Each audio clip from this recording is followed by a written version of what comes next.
No, thank you for that. So I'm this talk to it. is different. This is different. I can tell you legit because you talk about the shit we talk about on the podcast. We're rolling. You know how people say they watch it and they go like, Oh, yeah, that we're thing rolling. you said, We're rolling. you know, that Yeah. thing. What thing? You know, the black thing. The black. That black thing you The talked black about. thing. And he was talking about his Asian thing, remember? Yeah, you guys are good together. Yeah, 110%. Like, oh, thanks, man. I appreciate it. Yeah, you guys are like DeMarcus and Chang. This is. It's a beautiful vibe, dude. I don't know who Marcus and Chang are. Oh, it's this fucking like old. It's this old like little sketch. I saw it on like Tosh.0 like years ago. You know, I used to do those things before like commercial where you do like a video or some shit. Or it's like some whatever that had gone viral with it. But it's like a public access show, and it's like it's a black dude and an Asian dude, and it's like, yo, welcome to the DeMarcus and Chang show. And then the Asian dude's like, I'm DeMarcus, and the black dude's like, I'm Chang, and you're a racist asshole. Oh, sounds great already. Yeah. It fucking works, dude. That's hella unique right there. That's a good way to start it off. Right? Good way to start it off, man. It is a good way to start things off, man. Yeah, I would say one thing about you. I remember when I first saw him, Yeah. I was like, this dude he's on to something. How long ago? Dude, it had to be like, how many years ago, dog? It's 2025.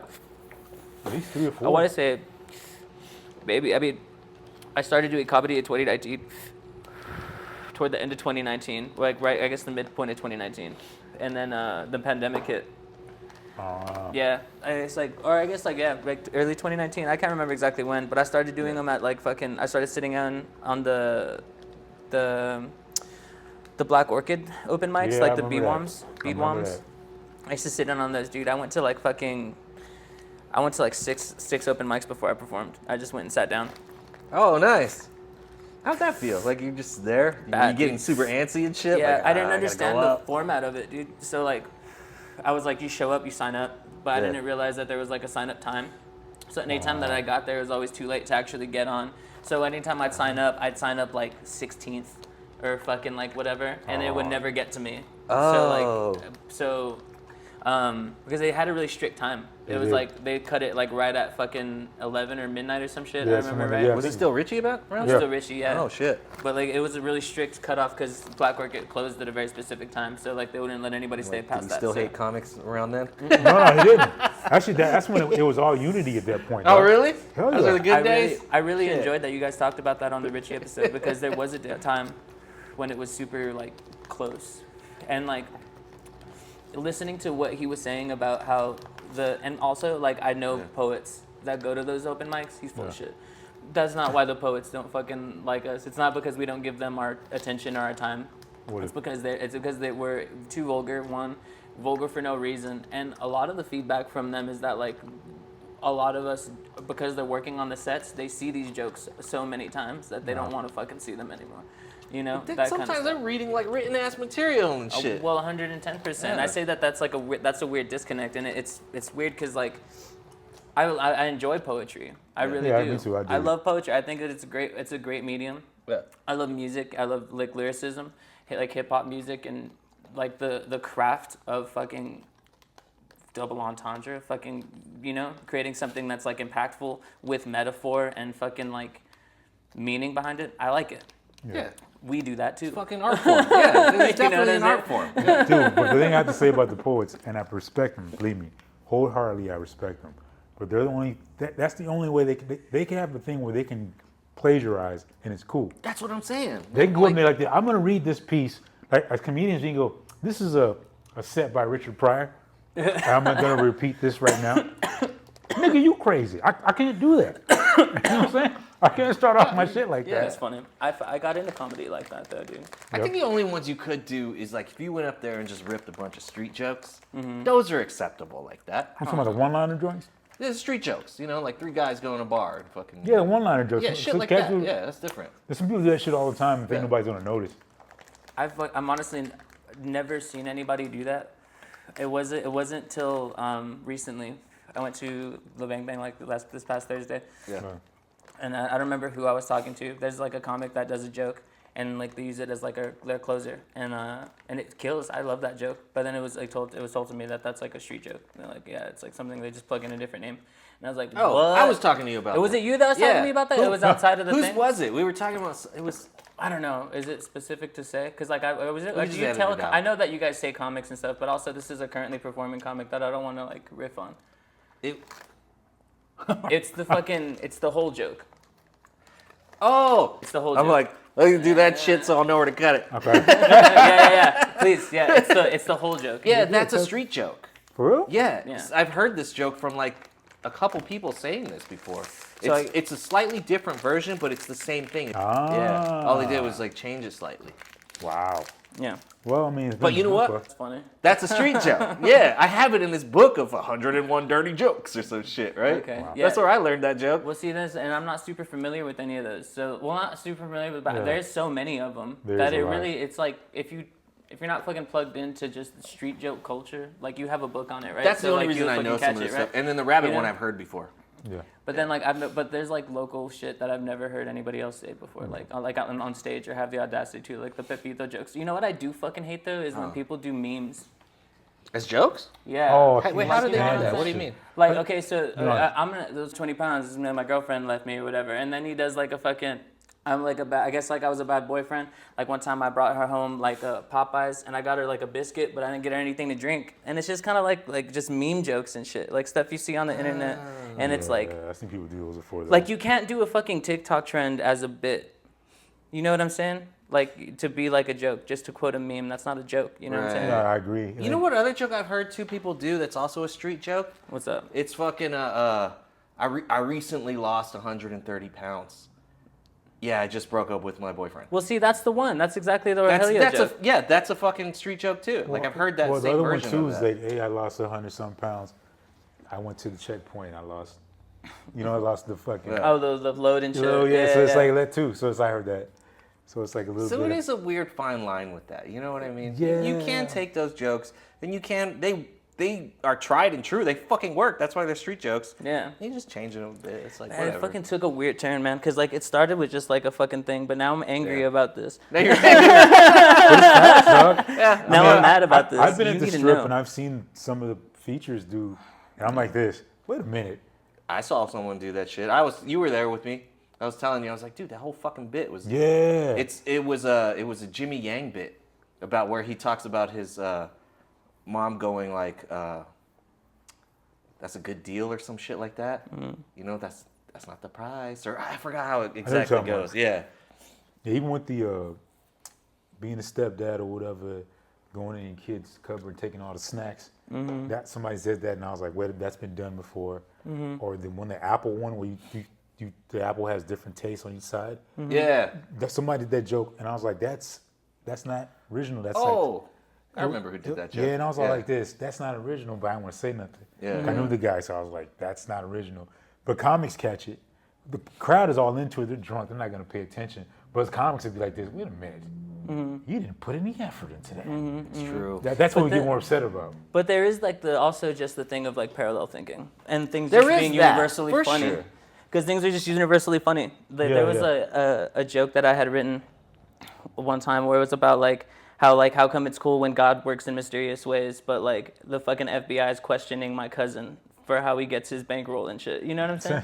Like, you know, like like how come he's the only one that gets to work in mysterious ways and shit. And then I was listening to a Kyle Kinane special. It was one of like his more recent ones. Yeah. And he does this joke about how like it's like the same thing where it's like God can work in mysterious ways, but like the government also works in mysterious ways, and it's like a you know, Right. like a whole thing. So it's just like, I don't know if you guys have ever experienced that, but I've experienced that where like I've written a joke and I was like, fuck yeah, that's sick, and then I'll be watching a comedy special and then I'll be like, damn it, that's that joke. Oh, yeah. You know, because it's just like fucking some things are just fucking funny, and if you can see it, and if some people see the same thing, like it's gonna, you know. I have one Yeah. that's similar. It's gonna happen.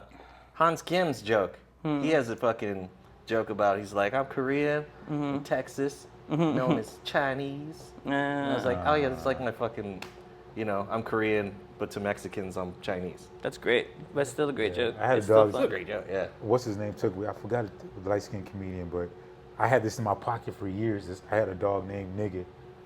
And then what if you lost your dog and you have to call him out in the neighborhood? You feel me? Like, where's my nigga? Anybody seen my nigga? And then you have your white friend trying to help you, but he won't say the word. He just go, where's my N-word? He won't say it. And that was my bit. And then what's his face said, what even? I've heard so. Yeah. Yeah, we play racist. We don't racist too serious. We have a dog. He's just named nigga. like a fucking chauffeur picking Wait, somebody who said up. that one? It was it's a light skinned dude. I forgot his name, but he said it on Snoop Dogg's comedy special, and I couldn't use it anymore. He said dog named nigga. I was like this. My heart dropped. I had that in my pocket for the longest time, and it killed every time I used it. I was like, nigga, where's my nigga? But he didn't say it the same way. Yeah. He just said a dog named It's nigga. still your joke, though. Nah, after he said it, I couldn't say it the same they're gonna way. think you're gonna. Yeah. And I don't say the N-word too much in my sets. It's important. Because I don't talk that way. You know what I'm saying? Not because it's wrong or anything. Yeah, it's just not in your vernacular. Yeah, it's not, I don't go around saying N-word all the time. And I think sometimes if you call somebody the N-word in the crowd, especially a person that's not black, me personally, I just think in their mind, they go, thanks, man. No, Thanks, yeah. man. Appreciate it. Yeah. Babe, when we're making love, say it. Yeah. I had Yeah. some jokes like that. Yeah. Dating a black chick. She called me the N-word. I busted it out real quick. And then she called me the N-word again. Oh man. For doing that. But just like, 'cause I know some black comics kind of, they say they use it as a crutch because they say the N-word pretty much a lot. And most black comics that I know use it. Oh yeah, I only use it when I watch Fox News, but it's good. Only when I'm driving. Can you believe what they're doing? Can you believe what they're doing out here? Believe me, black people use it too. I don't care what nobody says. 100%. But back to what we were talking about like the fucking parallel thinking and like copying, street jokes and shit like that. It does give like fucking, like credence to when your jokes are really good and they're so fucking original that if someone tried to fucking copy that, they'd know like, hey, that's a Guzman bit. Do you know what I mean? Because some jokes are like that. Like some comics are so fucking like on point with like their voice that if you try and do something like them, they'll know that like, oh, that's like an Otis joke. Yeah. Yeah. But the thing is, I'm just trying to like, with each comic, we all try to find our voices. And that's the thing. For me, I feel like I'm there, but I'm not. If that makes any sense. I just want to do so much more shit, but like I don't know if it's like the proper time and stuff. It's like I write a lot of political stuff, but then like if like the open mics are at a La Bang Bang and shit, and people are there fucking eating pizza, I don't want to fucking intervene on their shit with Why not? Just because like fucking.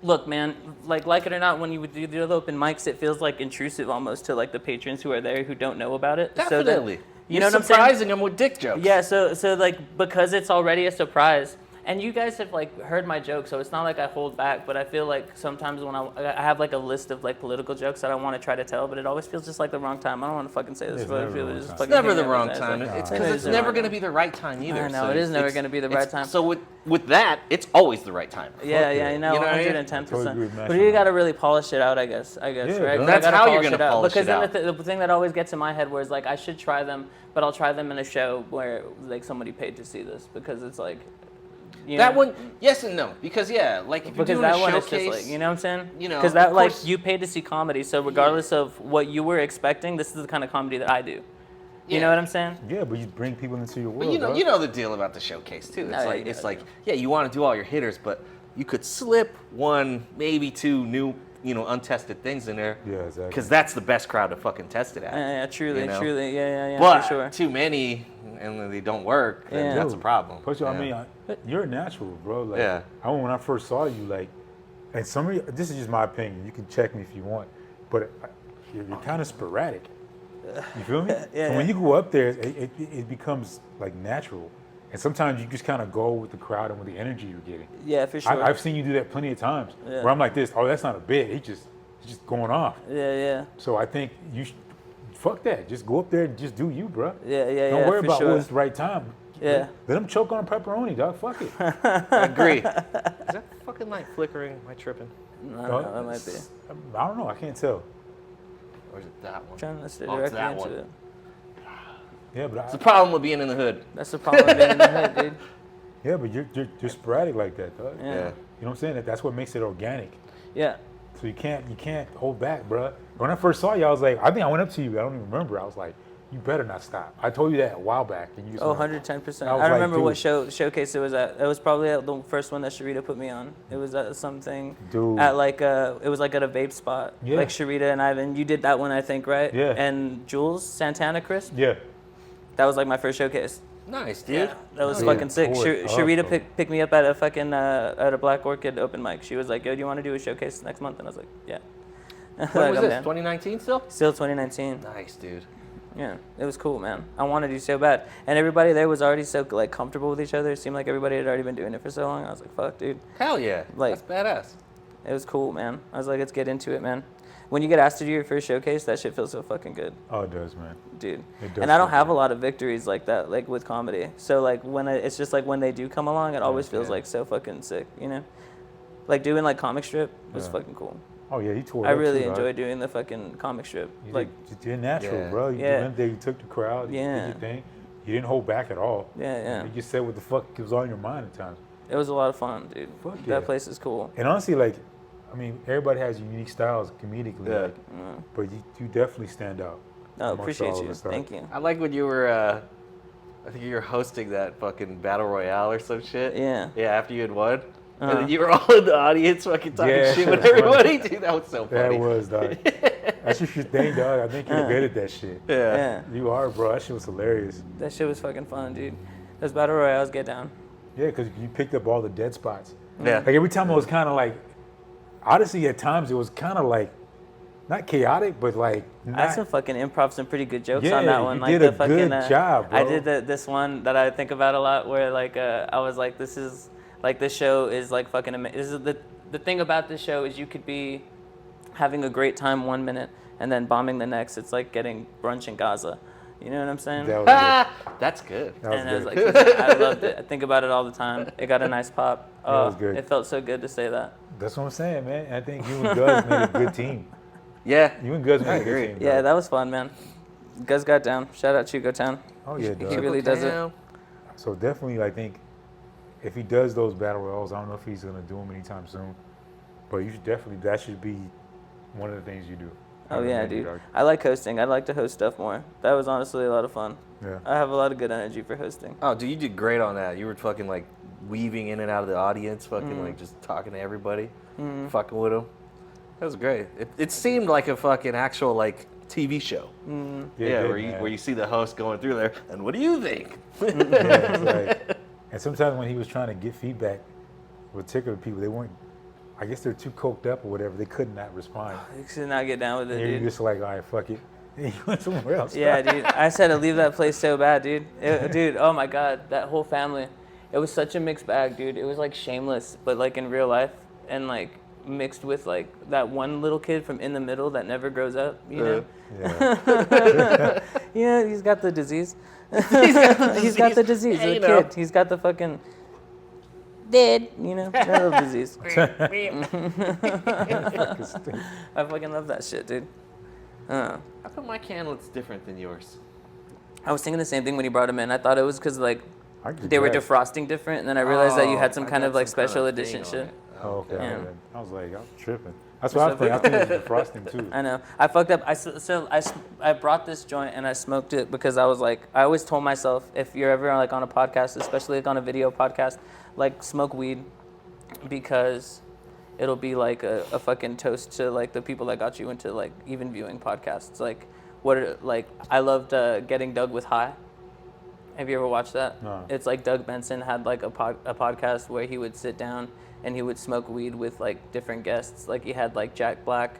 cool, He would man. have like Oh, that's cool as fuck, man. toward the end he would have just like a bunch of porn stars and like rappers and stuff. Yeah. But at a certain point, like he was doing like just people from like TV, like the girls from like Broad City were on it. Jack Black was on it. Like a bunch of different comedians, like Sarah Silverman, Top Glass, like all these. Nice. It was called what? Getting high Getting with Doug? Doug with High. Getting Doug with high. Yeah, because it's supposed to be like, oh, Getting Doug with High, you know what I'm saying? Like Getting High with Doug, but flip. Oh. And dude, and so I'm like, yo, if I ever get on a podcast, I'm gonna smoke some weed on it, first one. And now I'm just like way too high, and I feel like I'm like panicking. That's what Red Bull's for. That's what the Fucking, Red Bull's for. Because God, even this is now, fucking man. horrible. Yeah. Got way too high now. Natural speed. I ball. fucking tend to do that. This is the roughest moment of my life right now. Yeah, right. But also a salute to those people that set the precedent. Doug Oh, hell Benson, yeah, dog. Yeah. I was gonna ask you, like, cause you started comedy, and then you kind of went ghost for a little bit. Was there? I mean, you don't have to say anything. I don't know if it's a personal reason or because you went ghost for a while, dog. Yeah. I didn't see him for at least Like years? not a years, but at least close to a year. Close to a year, probably. And then he popped up at Scenics, Yeah. and I was like this. I thought I was seeing shit, so I was all like, Yeah, I did What? COVID, dude. And what then did? like honestly, like I was a little panicked. I'm like super afraid of dying. So like after COVID, it took me a little while to fucking get back into the groove of like being in social settings. And not that I was just a little weird about it. But then What is also that? Yeah. I tend to fall in and out. Oh. I just do. Like I don't know.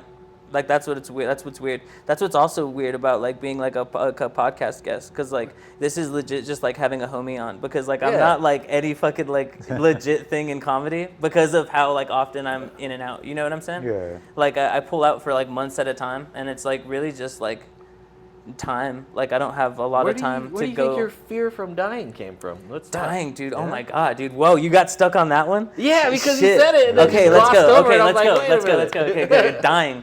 So, Yeah, like what? Yeah, is it something specific? Like where'd Yeah. that fear come from? I don't know. I think when I was a little kid, I think like La Bamba. And Really? yeah, okay.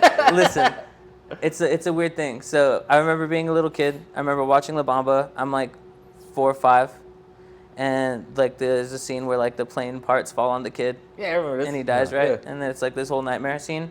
Yeah. And that like triggered something in my head that like life ends, and like it's like and it could happen randomly. Like these kids are playing basketball, and then then he's dead, and now his friend is like scarred forever, And that's, I don't even think that the thought was that complex when I was 5, but like as I evolve, like I feel that thought has never changed. Like I didn't, So like I feel like that's exactly what it was. Like that I realized at that age that like it could happen, and you could just go out, and because it was so random, and Yeah. because it was so like sudden, it was like, like what's the point of even living? Like what is this? Like what is this whole thing? Like it could just go away, and you can just not exist. And then like I had a cousin once that told me like it's like he's like, don't worry, man, because it's just like you don't remember what it's like before you were born, and think of how much time there was before you were born. And I was like, but that like doesn't make non-existence better. You know what I'm saying? Because whatever this is, I really cherish. So Sure. like if that Yeah, fucking baby. blips, like whoa. I heard know? like statistically that fucking more people are afraid of like public speaking than death. Oh fuck yeah, dude. Yeah. 100. So you're already, but you're I already don't- beating that fear. Yeah. Yeah, but That's but true. see, but that I fucking but people are also afraid of dogs, and I think that's stupid because you can grab them and kiss them. You know what I'm saying? But It's you true. can't grab and kiss death. You can't fucking get over that like that. Well, isn't like fucking skydiving and fucking Yeah. shit like that? It's No, kind fuck of like that. I'm not gonna go skydiving. No, but that's like kissing death. What if this dude's Yeah. chute doesn't open? You know? Of course Doing I'm a- gonna be strapped to this Doing dude. 160 on a motorcycle? That's Oh, fucking I guess kissing that's death. that is kissing death. That's just Some fucking. people play around with it, you know what I'm saying? Like, But you know what I'm saying? Yeah. I mean, not to get all fucking existential, but it's a fucking Please, like that's do. like fucking space, man. We take up Yeah. space in this world, and it's crazy to then- think that this whole thing, whatever it is like it's an experience, What also with like quantum Yeah. physics shit to say this time doesn't even exist? To say shit's not. It's just fucking like moments happening, like photos flipping. Ugh. It's just moment to moment. This shit fucks my head up when I think about stuff like this. No, it I don't gets- like it. It gets, and then you got to throw religion in there too. So it used to soothe me because like I used to freak out. I used to have like legit panic attacks where I would start crying and I would like I would like grab my mom. The fear of and death I'd be would? like, yeah, when I was a little kid, like Yeah. when I'd realize all that shit, I'd grab my mom and be like, yo, like I'd be crying and she would be like, don't worry, because it occurred to me that like my grandma's old, and then age makes you die, and then one day my mom's gonna just get old, and then she's gonna die, and then one day I'm gonna get old and I'm gonna die, and I had a bunch of different scenarios spiral, and I used to have panic attacks, and she used to like just be like, oh, like it's okay, pray. Yeah. And Yeah. so then I'd lay in my bed, I'd do the Lord's Prayer, Hail Marys, do all the stuff, and then I'd pray for like the protection of me and all my family and for everybody to have a good full life. And then I would try to think about the fact that like if people live for like 100 years, then like I'm 5, that's a lot of fucking time, Sure. you know? Also, like, if you think about if time doesn't exist, then we're technically already dead. Yeah. So if you were to die and go up somewhere, or, you know, to another afterlife, all your loved ones that are still here are already there. Yeah. Yeah, depending on where you go. Yeah, so I was thinking about that with my grandma when she died. I was like, no, I'm already there, because it's like, if time's not really a thing, then I'm already dead. So I'm already like, hey, grandma, what's up? That's true. Well, depending on where you go. Because, I mean, I don't mean to throw religion in there, but I saw this stuff with this woman supposedly went to hell. She said she died in her sleep, and she said that God took her to hell to show her how it was. And she said she saw Biggie Smalls in hell. That's what she said. She said she saw Biggie Smalls in hell, and that he was in a cage, and like inside it was just nothing but flames, like he was just on fire. And he said, this is what she said. But the thing is, the way she described it, you know how somebody's describing something to you, but it's so tripped out, you can't make that shit up. Right. Like we're just kind of like this. I mean, even if you were high on some shit, you're like this. I couldn't make this shit up. She supposedly said, because she asked, why is this guy here? And that God wouldn't say his name. He just said, this guy didn't believe in me. He didn't have any, he said he didn't need me. So that's why he's here. And then supposedly he went to some witch doctor and got a charm or whatever to become famous. Oh, shit. So that's why he's here. He's like, I didn't send him here. He said he didn't need me. So if you don't want to be in my house, I'm not going to, and you don't have to be. You can go over there. Yeah. That's fine.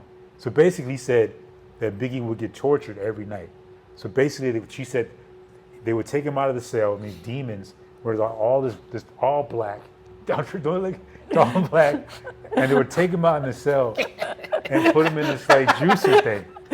And he would basically basically strain him out, and he would go into mush. And he would come back together again. I'd watch that movie. I'd watch that movie. Biggie! I'm just saying, that's what she said. I mean, the problem with the hell thing is there's too much going on with the hell thing, right? Because in almost every religion, except for the more current stuff, where we're talking New Testament, there's no mention of hell ever. Really? Yeah, there's no fucking hell. They never talk about this stuff. It's only until you get to New Testament, or then you take some of the fucking Hades realm stuff from Greek mythology. Yeah. That they talk about hell, but even Hades shit is not this burning fucking whatever. He just was the lord of the fucking underground or whatever, and may have been a little fucked up person. But yeah, so the hell thing is eh. But honestly, I just thought it weird that she specifically saw Biggie Smalls. yeah, she said she saw Biggie. I like that a lot. Actually. And she said that she saw other souls that were burning. Like there was these flames. Yeah. And then once she got close to them, there were souls inside of them just burning. And she said that the heat was so hot that the flames were purple. They weren't even normal flames. That's all I was just tripping out, the way she described it. Did you ever see that movie, What Dreams May Come? Yeah, that's my favorite movie. Yeah. That's a good You movie. fucking love that movie? Remember Yeah. when he's in hell and he's walking on the cobblestones at her faces and he sees his dad? Yeah. Oh, that shit fucked me up, dude. Right? Yeah. Oh, it hits so hard. But that's the kind of shit that freaks me out about afterlife stuff too. I don't know. I think me personally, I don't know about hell specifically, but I think there has to be something. There has to be a yin and a yang. You feel me? Truly. There has to be, because there's no way I could walk around as a serial killer and still make it to heaven. You feel me? Or whatever plane. Who's to say there's a heaven either? What plane you go to? I can't sit here and rape little kids and shit and be like, well, I'm here in some weird dimension. I'm good. Shit, dude. Nothing's gonna happen to me. There's no repercussion for my actions. If I'm you just get up away here. with it your whole life, probably not. See, because there's the thing, what if it's nothing? So there's no consequence, and it's not like the consequence has to come while they're still here and stuff, you know. So Yeah, if they get through their there's whole that life idea and too. get away with it, you know, if they get away with it their whole life and then they die, and there's nothing, so then that's how life was spent. But otherwise, you would hope that it was something within the penal system that could man. Yeah, but I don't think, because there's cause and effect to everything. Yeah, it's contrast. So you have to. There has to be some repercussion for your anger. For your whatever you did in this life. Well, the problem too is there's no definite has to be anything. Truly. That's you what know what I Christian mean? rape's about. Yeah. So yin and yang, yeah, but in quantum physics too, that's what everything is. It's fucking a yin and yang. It's contrast. Like you don't have dark without light. You don't have light without dark. Yeah. You know. So it's, but I'm saying there has to be some kind of consequences for a person's actions, even in not this life or maybe the next. I truly believe that. There's no way. I just don't. But even then, it's like that whole. I don't want to get too deep with it, but even with the whole religion thing, it's joyful, but at the same, it's scary. Religion. Yeah, because the way she described it, she was saying that God doesn't want to send you there, but she was saying that even if there's some people that, I can say, because the way she described things, she said there's even people that had faith, but didn't truly believe, if that makes sense. This is all like, for me, the problem is it's just like all Christian mindset thinking. Like there's so many other religions that don't have anything to do with like faith and all this stuff. Yeah. You know, so it's a very like closed box. What is the whole thing? Like you die and then all the chemicals like an empty out in your head and you hallucinate and Your stuff. DMT, yeah, Right. you get a flood of DMT from your pineal gland. So she died for a second. What if she just got that and it's all just based on her current knowledge? Possibly. You know? But this is the tripped out part about it. You'll see it on TikTok. She said when she got back into her body, because she said she jumped back in, she said, she asked God, why did you show me this? And he went to her and told her, it's just the way it has to be. I have to show you this so you can tell other people. It has to be. And then she was tripped, because she had tears in her eyes. She was crying like crazy. So even when I was watching it, and every time she tells that story, it's always the same. You know, people tell a story and they tell them they're lying. They over exaggerate some It's parts what she or whatever. believes. It's what she saw. It's just what, you know what I mean? Whether it's true or not doesn't mean anything, because schizophrenics think they see a fucking person, and like legit to them, they're seeing a person, hearing multiple things. So I don't know. There's this dude. He was like I used to buy weed from this dude. He was like a friend of a friend, and like he was like assaulted, and he almost died. And he said that I guess he said that as he was like felt like he was dying because he got like stabbed and like shot, and so like he was like he felt like he was being like pulled back, where like everything was like he could see everything kind of getting far away from him, and the voices that were around him getting really muffled, and then he heard like a voice say, "Are you like ready to leave, or do you want to stay?" And like he was like, "Oh, like I want to stay." And then he woke up like in the hospital, like where he I guess survived. Well, yeah, he survived all of his stuff. But this dude, like, I mean, I don't know what his religious background was before, or if he believed that it was like God or like death. But like that's like an experience. there's And, this dude, I think I talked about him before. This fucking dude that channels an alien named Bashir. Oh, you're telling me about that. Yeah, so the dude's name is Daryl. He's famous as fuck. But Bashir says some of the most fucking like insightful, crazy shit ever, where you're just like, damn, that sounds legit. And one of the things he says is on that topic, right? He says that a lot of times we're going through our lives and we end up dying. That something you think was a close call, you actually died. But God / universe, you know, that kind of idea, asks you, hey, do you want to continue with this fucking timeline and keep it going?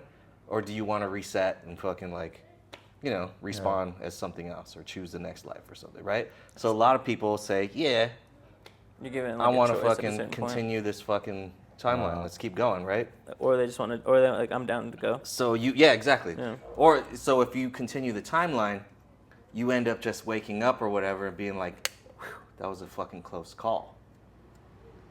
Yeah. But reality is, I can see you that. did die, and you died on that timeline, but they just switched you over to one where you didn't die. Ooh. So you continue. Yeah. And I feel like at this point in life, we've lived a while.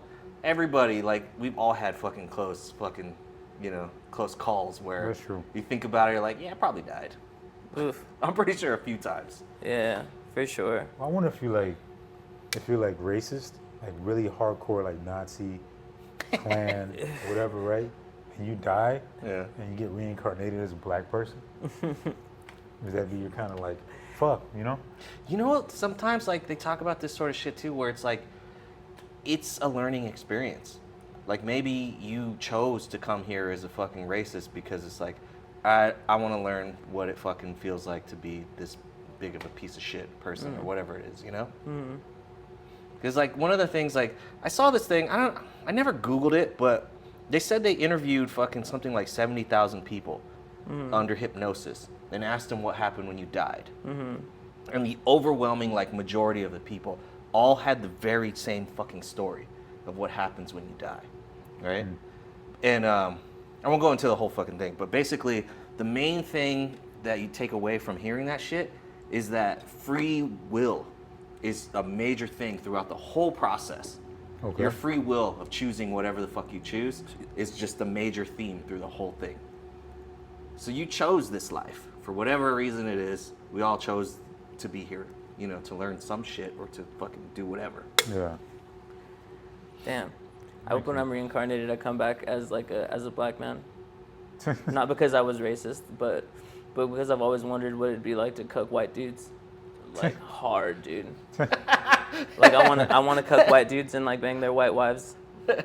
So, dude, next life for sure, dude. Next life goals, bro. I got you. Otis, if you're not doing that, and right now you're not like underliving, dude. I wanted you to know that. I want you to know that. You're not living to the fullest. Yeah. Wherever you go to church, dude, if there's not that white couple that's eyeing you up and down and you see them, I don't know what you're doing with your life, brother. Because if I came back as you, dude, that's the first thing I'm doing. I'm taking these glasses off and I'm cucking a white dude. That's funny. They deserve it. What would you do if you could time travel?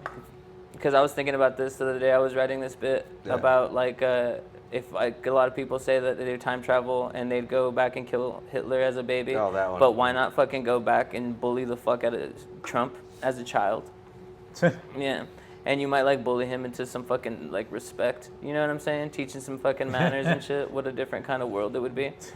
You know? Because imagine what of an effective leader Trump would be if he wasn't such a fucking asshole. You know?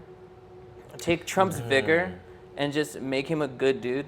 Like, that's a hell of a fucking president. It's funny you would do things like that. You know? Like, I think maybe I'm just more selfish because I would do shit that would affect myself. Well, okay, yeah, for sure. Yeah. Like, you got it. Well, what do you mean? Do you go back as you and do you fucking right like now, talk to young you? Yeah, exactly, right? If I had time to think about this before I can shoot back and fuck with myself, right? Yeah.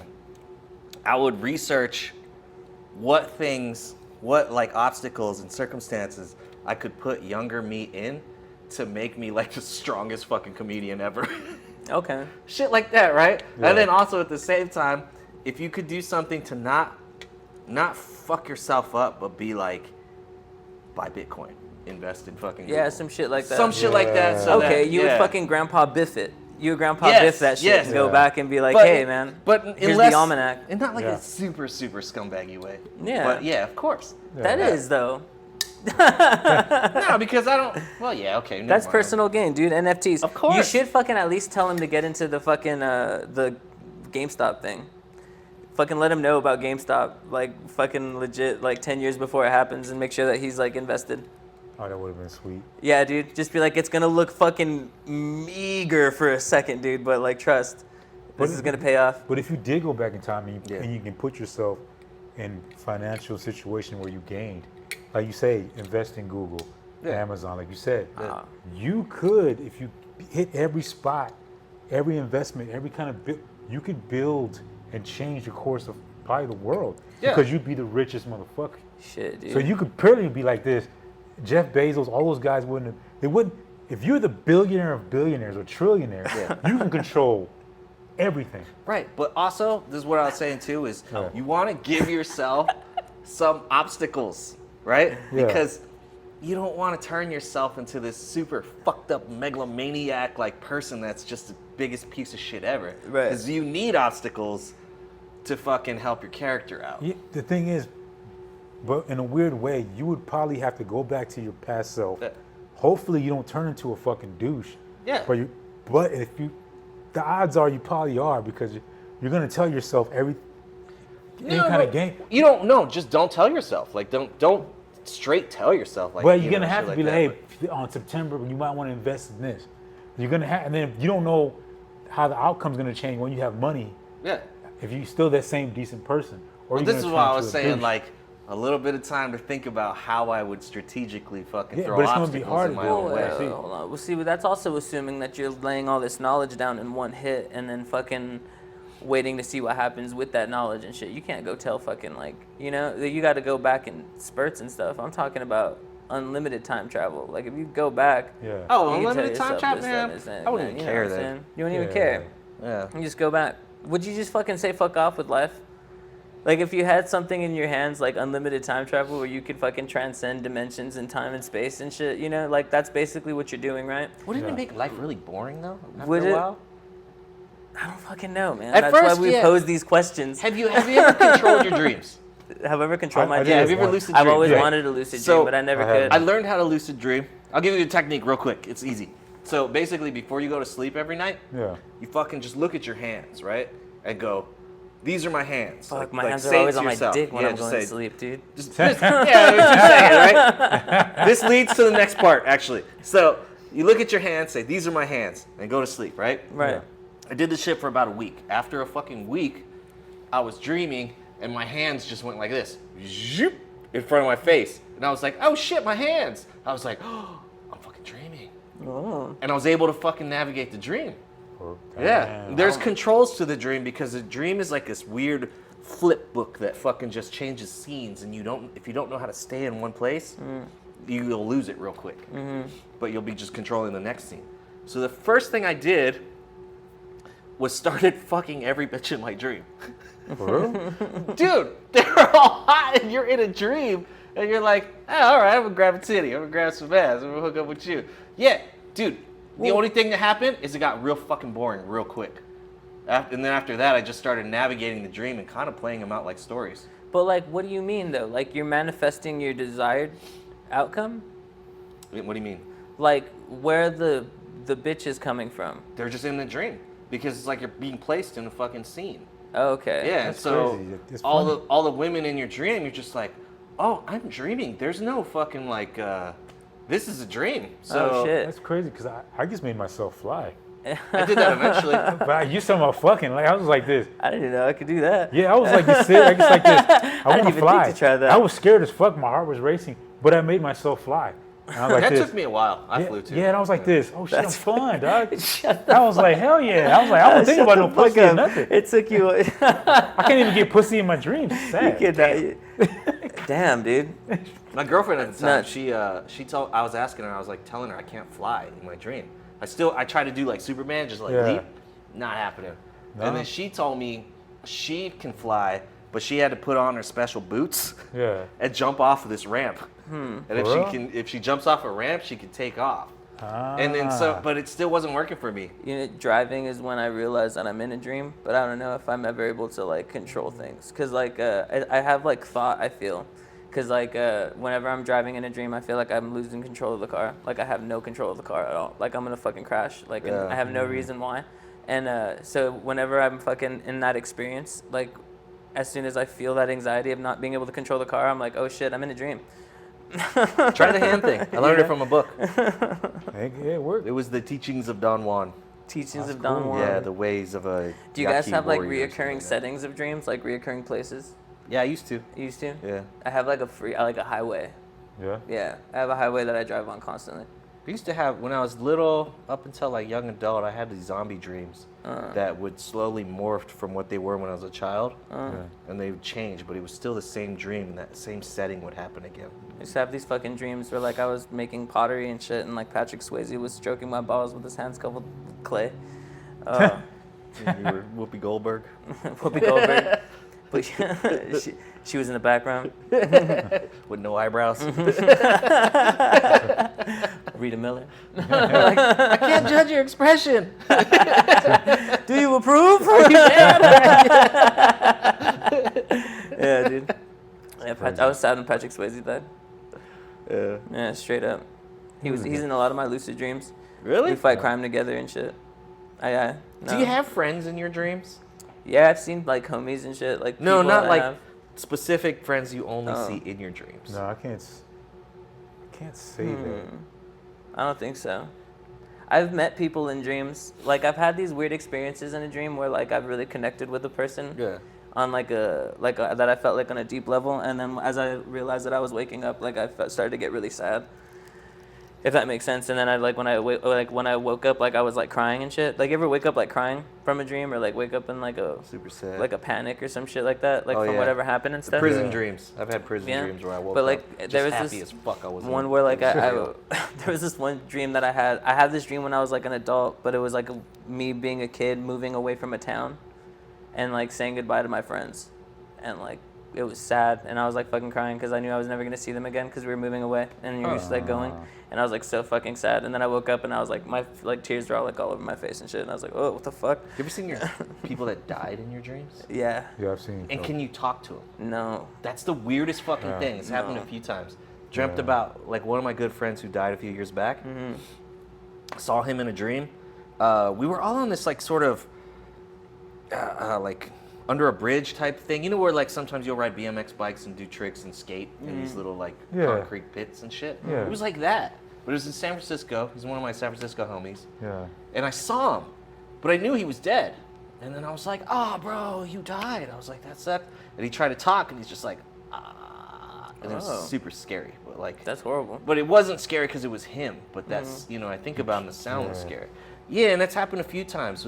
As soon as they die, they just never communicate like that. Damn. Yeah, I they just don't like talk. had a dream. I just had dreams sometimes, like going to my grandmother's house and like going into her room to see her, and she's still like sitting there watching TV and shit. And I say, "What's up?" And she says hello to me, and she like, but it's just like almost like, and it's like almost like a thing in passing. Like there's something going on in my grandma's house.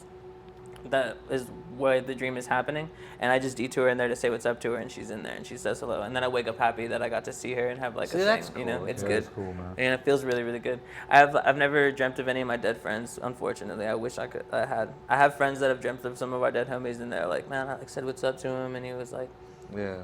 what's up? I've dreamt about my grandma too, and she, it made me think about like the whole time not existing and only existing in this Yeah, right now, right? There's this linear thing because Right.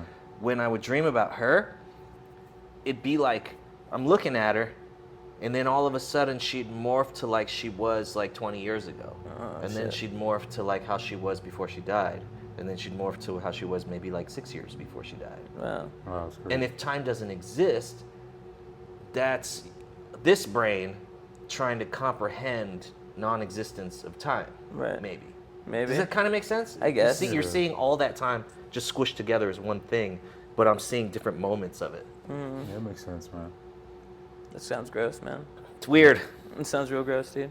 It's grandma. It's not She didn't gross. be seeing grandma like that, dude. Seeing grandma when she's at her tightest and shit. Ew, Ugh. man. Oh my god. Fuck. I don't know. I don't fucking know. I don't know. That's Whatever. my dude. grandma, man. I saw a picture of my Yeah. dad's mom when she was like young, and I never like seen her like young before. I saw a picture of like recently of like my What do you like say dad. your dad's mom? Yeah. Oh, sorry. I don't know why. Like, yeah, my grandmother. It's just like it's a distance thing. Yeah. Yeah. Sorry. And then it's. Yeah, but anyway, she's fucking. Her younger looks nothing like I've ever seen her before. Like when I found, and it was just such a fucking trip where she was like a young, beautiful woman and shit, and I'm just like, wow, got me thinking. Have you ever seen like places in your dream that it's kind of predicting your future? Like you see a certain place and then you end up going to that place and be like, I've been here before. I've had future dreams a couple times. Yeah, They like- played out Deja vu exactly thing. how they did in the Yeah. dream. Yeah. Oh, really? I felt like that before. Like anytime I have deja vu, I feel like I have felt this exact experience before. Like as soon as it's like hits, I'm like, wait. And I'm like, I it's- definitely did this already. Like a dream is you saying, know? "Oh, this is where you're gonna be headed." Yeah. Even when I was Yeah. driving the ambulance, I remember going on this certain street, and I had to pick up a patient, and that's the street I went down. Did shit. anything weird happen? Nah, just a bunch of hood people outside That's all with a fucking. 40 ounce of shit. That was about it. But it was Alright. like, it was just, I was like, it's like my brain telling me this is where you're going to lead. Even like some places I performed at, Yeah. comedically, I was like, wait a minute, I had never been here before, but in my mind, I've seen this place. You ever seen that study where they fucking they wire people up and then they show them pictures? Yes. And on the pictures, you know if they're gonna be fucking. They're either like horror scenes, fucked up shit, people dying, or like some happy shit. And so like, what the electrodes basically told them was that we predict the future without knowing it. Because before they would show them a fucked up scene, their body reacted. Really? Yeah, and then they'd show them the nice shit, nothing happens to them. But their That's body weird. would like prepare them to fucking be like, you're about to see some fucked up shit. Oh, Wow. that's fucking wild, man. The body's weird. So when I had the two dreams I had, one of them, I had seen this girl that I was seeing at the time. In the dream, I was walking to the bus stop. This is in San Francisco. And I saw her and this dude I worked with that was one of my homies, like walking together, holding hands and shit. Ooh. Yeah, and I was dating this chick. We just started fucking around. And so I saw him on a dream, and I was just like, what the fuck, man? Very fucking next day, same scenario. Walking to the bus stop, I see both of them walking towards me. Damn. But I had already dealt with it in the dream. So when I saw it in real life, it didn't bother me. It's like it prepped me. You know, I was just like, whatever. What's coming? That's crazy. Intuition, man. Yeah. Intuition. Whereas if I wasn't prepped, I don't know, I might have reacted different. And the like, body's "You weird, man. It scumbag does weird shit when you're asleep. Like we were talking about the other day Yeah. at the show at the Garrison. We were talking about how like we were talking about painting, and you were saying that like when you know how to do something, that your body Oh, yeah. will like Yeah, retrain yeah. you in your sleep or whatever. The thing with the rat. Yeah, that was crazy, man. So they did this experiment where they took a rat and they like cut its skull cap off and they wired all the fucking like, you know, electrodes into the neurons and shit. Yeah. And then they had it run a course, like a maze. Then they let it go to sleep and they monitored what happened in dreams, right? So before REM sleep, it went through all the neurons fired off in the same order that they did when it ran the maze. Whoa. And it did it like really fast over and over and over, just like Yeah. hammering it in. Then as soon as it went to REM sleep, it fucking like went like crazy. Like it fired off all those things, the same neurons fired, but at different orders, different patterns. And then it threw in variables. Like random neurons would fire off too. Like almost testing it, right? Yeah. And so basically the conclusion that they got from that was that when you go to sleep, you're relearning everything we did during the day. And it's hammering it into your like psyche or whatever the fuck is happening. You know, maybe it's going in a cloud storage or some shit. Yeah. Because they do say that this is just like radio. Wow. Yeah, so Yeah, when you learn something, I think that our whole lives are being hammered in over and over every night.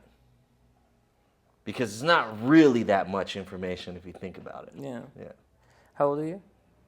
Oh shit, am I 38? You're 38. And when was how old were you the first time you fingered a girl? I'm gonna say, shit. I think I was 16. 16. Damn. So that's 22 years of experience that you're learning over and over in your sleep. Dude, imagine. Finger master. Imagine, dude, how good you are at fingering girls now, dude. Finger blaster master. Finger blaster master, dude. Hell yeah, dude. Yeah. Think about it. I should be way more better at eating pussy then. Oh, hell no, dude. We're never going to understand that thing. Oh, that tricky. Like I read a tricky book and I feel beast. like I'm only slightly better. They gave you the step by step. They had pictures. I learned all the scientific names and shit. Me too, dude. They're all Jewy, huh? Yeah. The names of the vagina are all Jewy. Kind of. Huh? Because vaginas are greedy. Just take and take and take. They take. Yeah, dude. That gives you a kid back. What's that? Oh, yeah. Yeah, true. I guess it does deposit. It's just like the banks. Oh, Jewy. All over again. Oh The my Majora, God. the Menorah, Shalom. It's like we're only We love taking it. the best one. So Yeah. we'll give you a kid back. What was the best looking like pocket pussy you've ever seen? The best looking one was Yeah. the one. They came in little boxes. They always smelled nice. They were like, I think it was the brand Doc Johnson. Doc Johnson. Doc Yeah, Johnson, huh? Goddamn. There was a brand that they're like modeled. They're like the Doc Martens of dildos and shit. Yeah, but they Yeah. were like modeled after the porn stars. Yeah. So they have the porn stars on the front of it, like Jenna Jameson and all these, and then those are the ones that always came in a nice package and shit. Damn. That is crazy. It's your job to get the silicone mold of the pussy. Oh yeah, well, nah, I wish No, I had that you job. know what I mean? If Imagine. I wish. you're the one who's creating it, Yeah, like, they ah, had man. plasters. They would sit there and they showed it like, was a video of the girl like, yeah, they're gonna make my ass and vagina. And they took a plaster and she had to open her legs and they plastered everything and then just. I was like, damn, it was cool, dog. That's crazy, man. Yeah. I remember we were talking about this at franchise. Cinco, and like you were, and I needed some clarification because it's something that's never left my brain. Some dildos have foreskin on them, Yeah. and they Really? retract. Oh yeah, I remember this. I remember talking. Yeah, they made it mad realistic because I remember when they first came in, I was like this. This is like uncircumcised dildo? And they're like, yeah. And it said you could even peel the skin back. Oh god. Yeah, and it came mad You realistic. peel the skin back? Yeah, you take the skin and you're like, mad realistic. That's efficient as hell. It just happened to be a Latin. I A Latin dildo. It just happened to be Latin. It was like light brown. We all knew it. I was like, exactly. yeah, this is a Mexican dildo. It just happened to be. I'm not trying to. Yeah, that's what it that was. makes me feel so good as like as a member of the Latinx community and shit. Like, dude, representation I feel like has been lacking like a motherfucker in the dildo community. They're either like really big white and uncircumcised or really big and black and uncircumcised, but they're never really medium brown and and uncircumcised. You know what I'm saying? Well, believe it or not, because they all went by sizes. Yeah. The ones that sold the most, dildo-wise, that women bought, weren't the really big ones. It went about the 12 inches. There's occasional the ones that would take, mostly the skinny bitches. Damn. But the ones that sold the most were like the light brown or light, slightly dark, 6 to 7 inches. No, Yeah, they're maybe afraid. 8. Yeah, those are the ones that sold that shelf. 'Cause I remember we had to put them by size. It was 6, 6.5, 7, 8, 8.5, 9.5, 10, and then the 11 and 12. Jesus. And the one I had to restock the most was always between 7 and 8, and then sometimes occasionally 6. We're out of 7s and 8s. As much as that was. Girls don't really get. I mean, they say they like big dicks. Dude, honestly, it's like fucking the 7 and 8s are like the 9 and the 9.5 of sneakers and shit. Yeah, Like, really common. Yeah, really common, bro. That's how it was. I fucking that's wear so 9 fucking and a funny, half. dude. Yeah, that's how it was, dog. They're always gone. Yeah, dude. Now we getting it. Cause yeah, that's how it was. That's I would restock those the most, dog. That's so good. It was crazy. Like I remember those specifically. That makes sense though. Yeah. I Go feel off the shelves that- like Jordans, them dude. That's so giant good. ass ones. That's like for It's not show practical. and talk. Yeah, girls for the most part, girls always got 6 to 7 inches, occasionally 8, but never 9, 10. They always stayed there for a while. 'Cause that's a man's game. That's a man's game, dude. Those bitches couldn't take that. This fucking you want equal pay? Man's game. Yeah, sit on 12 to 13. That's a man's game. That's a truck stop glory hole situation. You know what I'm saying? It's never a woman. It's never a woman. You guys ever done a glory hole? I-95. What's up? I've never met anybody who's ever done a glory hole. I don't think that's the thing of our time, man. I think Yeah, that's something that was like, 70s I shit. think, yeah, it's fucking old school shit that was passed down through generations of comedy. Like, the only reason that we're still talking about them is because they're funny. I don't think they're functional. I think now that they just meet up at the truck stops and fucking their cars and shit. Yeah, plus they used to have glory holes at the Fiesta Drive-In, Oh, true. but they closed them all. They closed all the glory holes? Yeah, they used to be there. What did they do? They just Yes, paint over to them? drive it. No, they actually had to fill them in because there's, yeah.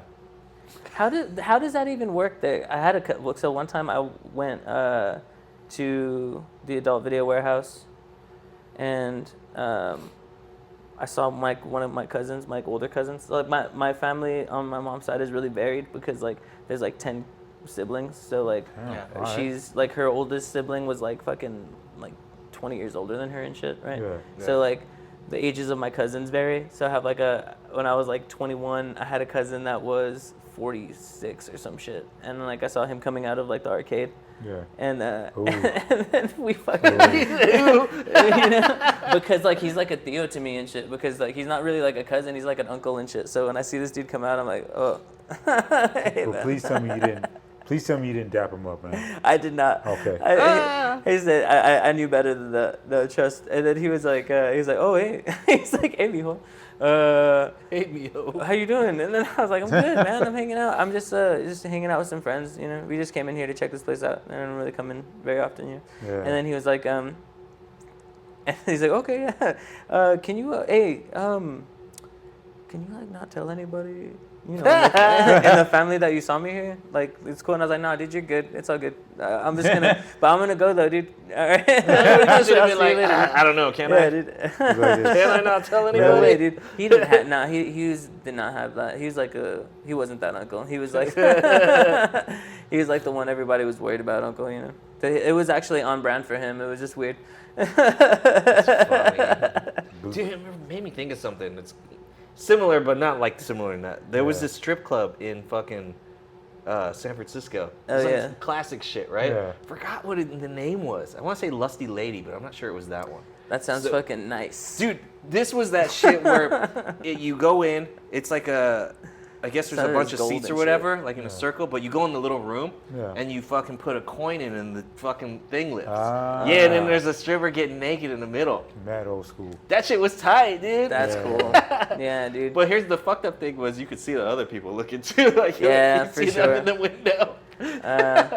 Actually, that's cool too, dude. That's a very Marilyn Manson music video of you to fucking hang out in that spot. When I first That's moved cool. there in '98, I remember doing that. You know, just because you do shit like that. Yeah, No, fuck yeah. it was cool. Nothing wrong walking in the sex shop and seeing what's going on. You go hang out. Oh yeah.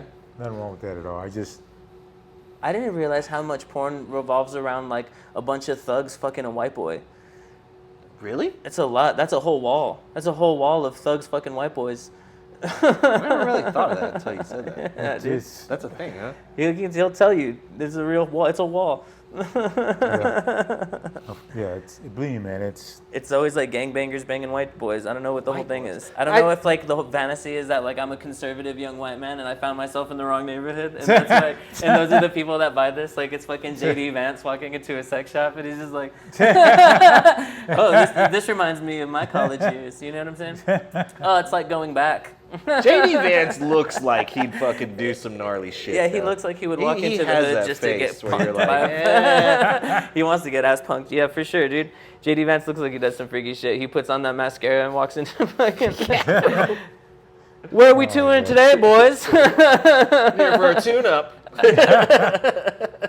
But that's the interracial porn is the fetish. Yeah, for sure, dude. The stuff that they don't sell porn anymore at the sex shops, but the one that sold the least was black on black porn. Oh. Not even other black people bought it. It was crazy. Wow. It'll be on the shelf forever, bro. Interracial porn, anybody else? You're there dusting it and shit? Yeah, it'd be dust on that bitch. Nobody would buy it. I was like, Shaquita and Tony going at it. Nobody give a fuck. Dude. But fucking good old Deborah and Terrell, everybody wanted. This one dude walking the sex shop, this old white guy. White hair. I'm talking about like white hair. Yeah. Good. I forgot his fucking name, but he was always like, Otis, man, I just love to see black guys just giving it to these white women, man. They're huge, hard cocks. That's how we talk. He's a white guy? Yeah. He would come in, he would buy interracial porn like crazy. He just come in and review it, just throw it down on there. Yeah, he'd Let be me like tell you this. something about this. I love the way these black men open up these white women. Yeah, he would do that shit. Man, I'll tell you what, there's something about a shadow going into the light that just makes you... Well, it just makes you feel like a man, Otis. I'll tell you something. That's how he would do it. I'm online. I forgot his name. But he would do that shit. He eventually stopped coming once his Wi-Fi got fixed. Oh, yeah. That's why. Don't worry about it. Yeah, What did I got Wi-Fi's coming in on still Tuesday? down. It's fucking But Spectrum. he would go in there, all this stuff was interracial porn, dog. And the way he described it to me, he was a good customer, so I didn't want to lose him. I would have fucking been in there every day getting the black and black porn, but I'm an ally. But the way he would talk was always funny, dog. Otis, did you see me? He was giving it to her, man. She couldn't take it. I'm Dude, like, that's this. so funny because every business does have regulars. Yeah. Yeah. Yeah, right? Yeah. That's Every funny. business has regulars, dude. Did you have anybody like that was like hilarious, Oh, there was a lot of them. unintentionally or intentionally? Let's go unintentional first. Who was Unintentional? your most unintentionally hilarious person? It was the old, some old white guy, Yeah. nicest guy. He would go in the morning, he would have a cup of coffee, he had like a cashmere sweater on, with a little collar, tie. You would never think in your mind that this guy's a pervert. Because he would walk in with, hey, his cup of Joe, and be like, good morning, Otis. I'm like, hey, man, how you doing? Good morning, Otis. Good to see you. I'm just gonna go back there and watch a movie. And I'll come back out, and I'm like this. But there was cameras not inside the rooms, but where the hallway is. 'Cause we had to kind of monitor it, but we could see it from the counter. Yeah. Like there was like a little TV at the bottom. Nobody saw it but us. So I'm like, oh, here you go. Give him his change. He would walk back there. All right, Otis. And as soon as he walked, he would get butt ass naked. In the hallway? Yeah. He'd take off his sweater, and he would see in the camera. I'm like, what the fuck? And he just like this, and he would start whacking it like this. In the hallway? Yeah, walking around in the hallway like this, still with his cup of coffee in his hand. That's what got me from the beginning of the story. The thing I've been fixating on this whole fucking time is the fact that this dude brought in a cup of coffee and like a chocolate croissant and shit. And he's like, I'm gonna be here for a while, Otis. See what it's gonna be. Why did you, he's gonna fucking take it back. He fucking sets his shit open down. the room up? Yeah, he would. Ew, so he touches the... He would touch the door. He'd go in the Ew. room. He would hook up with another dude, and then gradually put all the shit What back are the on. rules on that? Like, what's the whole thing with people being able to hook up? Is that like something that's just like whatever? That's something that we hear no evil, see no evil kind of thing. Okay. Yeah. Okay. We're not going to intervene. Like, we know what happens, Right. but I'm Part definitely of not the going biz. You're not gonna go be like, I'm hey, not yeah, going yeah, to do shit. yeah. Unless it's not outside where the customers can see Mm-hmm. and it's not fucking up the sales, we wouldn't do anything. Ah. But then he would walk out normal, dog. They Finish didn't greet you on the way Yeah, out? like eh? this. All right, Jesus. Otis, I'll see you tomorrow. Oh you my enjoy God, dude. yourself, man. I'm like this. One time he gave me like a like a $5 bill. He's like, you can buy yourself a malt liquor or whatever. I'm like, what the fuck? He said I'm all like, yeah. Well, you can get maybe you can get a pack of Newports, or you could probably get 3 Black and Mild with that. I'm like, yeah. So I was like, what the fuck? Well, Schlitz. a little bit of a Schlitz. You can use this to buy some cocoa butter, or maybe. Well, if you want, you could go down and get yourself. Go butter. You know. Dude, but he was the nicest guy outside of it. But once he stepped past that, hit that corner and went to the arcade, he changed. Turned into the fucking devil. Yeah, he was In just the fucking hallway, though. God. Yeah, he was just start whacking it, bro. Does he throw his clothes on the floor? Or did he fold them? He would throw him on the floor. just See, throw, I have huh? less respect for this man now. The fact that he just threw his clothes on the floor. Perfectly folded. Yeah, if he would have set them done in the that, corner. been fucking civil. You know? Be a Stands there gentleman. for a minute. Just Be a fucking gentleman. Do we not live in a society anymore where you walk in, you greet a man with a smile, and you fucking just shit all over his floor? Fold your shit, dude. this could make like a pretty good fucked up skit. What, the old man? Just love This this whole dude. that whole scenario. That whole scenario. And then Daddy. tweak it a little bit, you know. Did you watch Tom Segura's fucking show? Oh, dude, it was so good. Dude, it's so good. So good, dude. It's on Netflix. He has a Bad show. Thoughts, dude. Bad It's Thoughts. a sketch comedy show. It's all Oh, for fucked real? up like that, bro. Bro. Really? Yeah. Bro, there's this one. Yeah. The gym one? What is Shouts out. The gym one's really good. But the fucking twin sister one, right? Oh my that one. God, dude. There's this one where this girl wants him to fuck her. This French woman wants this dude to fuck her, but he has to fuck her like twin sister first. But her twin sister is a vestigial twin. That's It's just a fucking Oh. planted like on a her back. face on her back. Oh. Yeah, dude. And Tom Segura's the dude. Dude, and he's the dude, and it's Yeah. just the fucking grossest shit and the most hilarious shit in And the this, fucking world. the one who the other one. Oh, and the other vestigial girl- twin is yeah, also she's Tom fucked Segura. up, but the other girl's hot. Yeah, the girl's like, And that's how he dude. gets in there. He's just like, God damn it. She's like, fuck my sister first. And the sister is played by Tom Segura. Yeah, And it's it's just this awesome, fucking his like face. mutant shit. And they're like, you fuck me, you fucking pussy. Put it in my mouth. yeah, it's bad, dude. It's so bad, but it's fucking hilarious, dude. Yeah, watch that shit. So he actually does it? Yeah. To get Yeah, with he the hot does. sister. Yeah. First, he can't get it up, so the hot sister's like, put it in her mouth. She likes it. She loves it. And then she's like, yeah, put it in my mouth. He's like, fuck. Dude, I don't want to play it out fucking word for word, but those fucking pito, he starts talking with it in her mouth. It's the worst, dude. Okay, yeah. That show is fucked, bro. Sketch comedy's the shit, dude. Oh, when it's done right, definitely does. But yeah, that It's whole well thing produced. with the dude in the hallway, somehow tweaked a little bit. That would probably work for something. Yeah, for For sure. real? Yeah. Even if you added the little details you're talking about, fucking fold the clothes on. Dude, because that's what I was thinking. I'm thinking his dude just sipping his coffee, he's getting it hard, and he's like, "Well, I don't want to waste any of my time, you know." He's like, "How much does it cost to fucking do the thing? Like, how much do you have to put in it for how much of the amount of time? I think $1 is like 3 minutes. $1's 3 minutes. Yeah, he's like, I don't want to waste it. So he's like, just fucking go in here. I only brought fucking a $5. You know what I'm saying? This older man would come with a walker. It was weird. He would just walk take his time. And then because he hurt himself, and I was like, I asked him, how'd you hurt yourself? He's like, oh, my wife was nagging at me, fucking bitch, and I fell over some bushes. And I'm like this. So I think I have a stress fracture in my hip. I'm like this, and you still coming back there? You still going to the arcade? He's like, I want to get away from the wife. So he's like this. And I honestly thought he goes in the room and you see his walker outside. So he still jerks it down. And he has his walker outside. And he gets done and and he takes like almost 5 to 8 minutes to get to his car from the sex shop and go back. You know what I'm saying? When he takes that effort, he wants to get away from his wife so much that even if the hairline fracture in his hip, he has to get away. Wow, that is such an odd service to provide to a community, straight up. I was just thinking about how many people go in and day out just to blow a load. I'm on my way to work. I'm on my way home. I'm gonna fucking go to Denny's because I'm an old retiree and I'm just gonna fucking stop here and shit. Remember how Dave Chappelle did the fucking Eddie Murphy's brothers stories, Charlie Murphy's stories, and shit like that? That could be like funny like that. Yeah. It'd be like sex shop stories. I mean, I have a bunch talking about of them and then fucking turn them into skits. That's one of my favorite of your bits is the chasing the dude, the dildo and shit. Like, that really I like the African guy. That one's fucking That's hilarious. That's fucking funny, dude. Oh my god. He was I remember that. He was an angry African.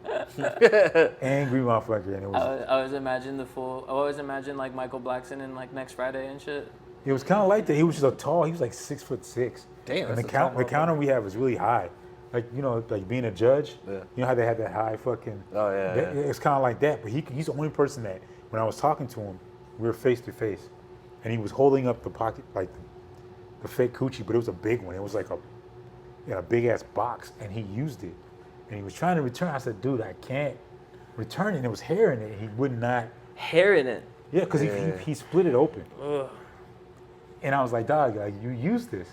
He's like, I can't do the African accent that well, but you know what he did. So I was, the way he was arguing with me, and he held it up, and there was customers behind him, and they're all looking at him. He's like this. I'm like, dog, there's hair in here. He's like, that is dog hair. I'm like this. You were using this in front of your dog? He's like this. Once again, you asking me questions. I don't have the answer. You know, like this. I'm like, my man, I can't return this. He's like, you are a nigga. I'm like this. What? He's like, you are a nigga to me. I'm like this. What the fuck? Did you just call me the N-word, motherfucker? And he slammed the shit down and fucking walked the fuck out. You didn't even take it? No, because I couldn't return it. Damn, dude. That's so fucking crazy to me. But then it does kind of put it into perspective for you that like the fucking N-word is kind of like it's like an American thing where like this dude like doesn't even fucking put himself in the same category in this whole thing, right? Where it's like it's strictly an American thing. That's fucking crazy to hear be that like kind that of though. Yeah. That's what I heard too. Yeah. Like some, not all, but some Africans, they look down on American Africans. Yeah. I've seen it interacting just customer service wise. Yeah. Sometimes I've been trying to help somebody. They just happen to be African, but not all of them are like that. Yeah. But just this one particular one, he basically acted like I wasn't there. Mm-hmm. And even some darker skinned Latinos. I remember this Cuban guy. He was acting the same way too. Really? I was like, hey, my man, no habla inglés. I was like this. My man, okay, you don't, but he spoke English, but he didn't want to talk because he didn't want to be categorized as black. Damn. He was around other Hispanics, so he's like, I only speak Spanish, and I don't want nobody else to know that because I don't want nobody to confuse us together as being black. Damn. And I could tell off the bat, I was like, my man.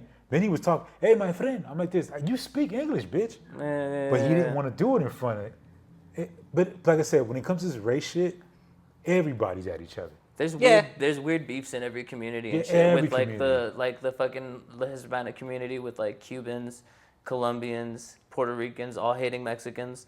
Yeah. We're like the Filipinos of like the Asian community and stuff, you know. Mixed where it's shit like, is weird too. I got weird shit in Korea. Yeah. Like, every time I go. Yeah. Yeah. For real? Yeah. There's like, it's usually older people. Last time I got it with a family member, I know that motherfucker doesn't like me, one of my uncles. For what reason? Because you're mixed? Because I'm mixed. Yeah, it's not your fault though. It's not my fault, but you know how racism works. I don't give a fuck about your like fault shit. or not. I exist. It's just like, yeah, he was just like saying snide remarks and shit where I'm just like, oh, you don't like me, you fat fuck. Yeah, and he's like, your jaw's a little too Caucasian. You're like, you can grow a Look nice at you. beard. Fuck you. Yeah, look at you, white boy. Get out of my house, cracker. Rice cracker. Yeah. Yeah, another time, last time that was with the uncle, but the time before that was like maybe 7 years before that or some shit like that. And there was some random old guy just talking shit to me. But he didn't think that I knew Korean. And he was talking shit. I was at a bathhouse. Yeah. Like, they're all badass and shit. You go and it's like sauna and fucking steam and shit like that. Yeah. I was hanging out in the dressing room. And yeah, this old dude comes in and he starts talking shit to the counter person about me. Yeah, he's saying some shit like, who let this person in here? I don't know exactly, but I knew he was talking shit, and so I fucking just said some weird shit to him in Korean. And then he was just like, oh. Ooh. Yeah, dude. But not just that guy. That happened a few times on that trip, too. Really? Yeah. Damn, That's like the exact same thing that happened with him and the African. Yeah. Oh my God. It would have rounded out perfectly if he called you the C word. Yes. Man. I won't say it on the internet, but I'd say it if the camera wasn't on. But I wouldn't say the N word. Isn't that weird? That's what somebody always. I'll use all of the other ones. I don't give a shit. That's the one I won't touch. Or sometimes the F one for gays. I don't really like that one. That one hits really hard. That hits the ears hard. I think that if it hits the ears hard, I don't really fucking like it. But Well, like you know some what One are G kinda or funny. 2 Gs? Yeah, you know what I'm saying? Yeah, the 2 Gs. but even then, like black people use the N word, gay people use the F word Yeah. to describe. I've seen. Oh, I I've work- heard They it. just sit there like going back and forth, but they have the same discretion for that word as black people do for the N word. Mm-hmm. It's like they go back and forth and say it, but then when you say it, they look at you like, bitch. You're like, well, you guys are just calling each other the F word. Yeah, because you can't do it. You don't take dick up the ass, so you can't sit there and like, my fault. He's like, You didn't earn these stripes. yeah. You didn't earn the rings. That's how you know how long somebody's been gay. You got to count the rings around their asshole. Fucking stupid. It's like a tree. It's like a What if you redwood. talk about like an African person, like from Africa, and they're like, well, what was he? And you were like, Stupid. was that still be a derogatory thing? No, that's an example of how some. Well, I guess that's like doing an accent. Yeah, that's like making fun. That's like doing a really fucking hacky Chinese accent if you do bush Yeah. speak and shit. Yeah. Because I thought about this joke once. I was like, I don't know if it's racist internet. I was gonna put up this thing where it's like a bush people like telling like a joke around a campfire. Yeah. Where the dude's like.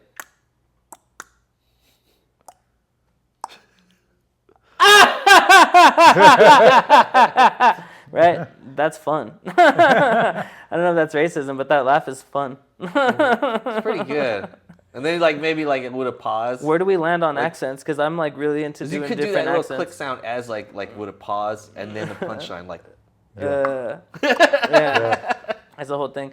I don't know, tell me if this is good because it's something I was thinking about while we're on the race topic. Yeah. About how like I always wanted to date a black woman, but I don't feel like black women find me attractive. Like I feel like every time I approach a black woman, she looks at me like I'm a whites only bathroom sign. Fucking stupid. No. Like, Work on that. Use me like a water fountain. Right? Like they look at me like a whites only water fountain. And like, right? It's just fucking like. You'd be surprised, dog. I've seen a lot of black chicks with guys like you. Oh. I've seen it. And Maybe it's the hair. Honestly, it's the long hair. Game is game. Game is yeah, game. dog, I think if you have it, Yeah. True. I just think maybe it's just I'm intimidated by black women. I think that's what it is. I think I've They're always been kinda intimidating. by black women. Yeah, Not I all don't of feel. them, It's but- just because I don't No, feel like nah. The ones with most- attitude, yeah. I'm scared of them. but any woman with attitude, it just happens that Well, like let's make something clear. Like I'm intimidated by women. Like I'm not by any means a Casanova at any rate.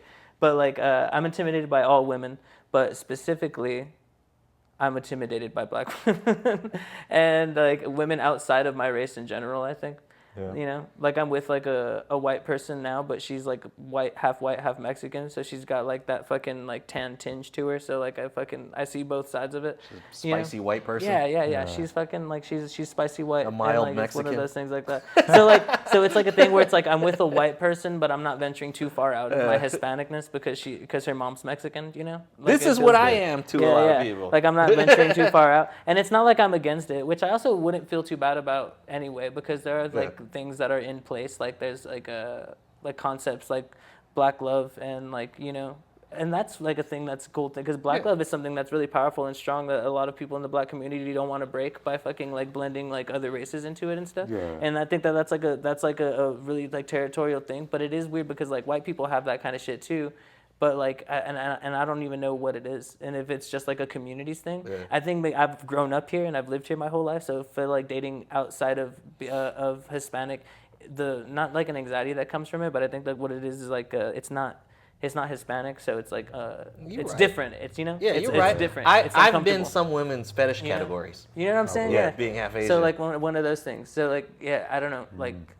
Not that like specific things are more intimidating than others. I think it's just like the whole concept of like branching out. I've been in some general. white chicks lead way into dating Asian dudes. Really? Yeah. Yeah. Just get a Because little they're like, mix oh, of it. he's Get half. a little touch of He's it. comfortable. He's easy because he's, you know, Yeah. still white. Yeah. For sure. And I also think like because like I'm a fucking like differential. I just feel like not a confidence thing, and specifically I don't feel like I have the kind of energy that black women find like attractive.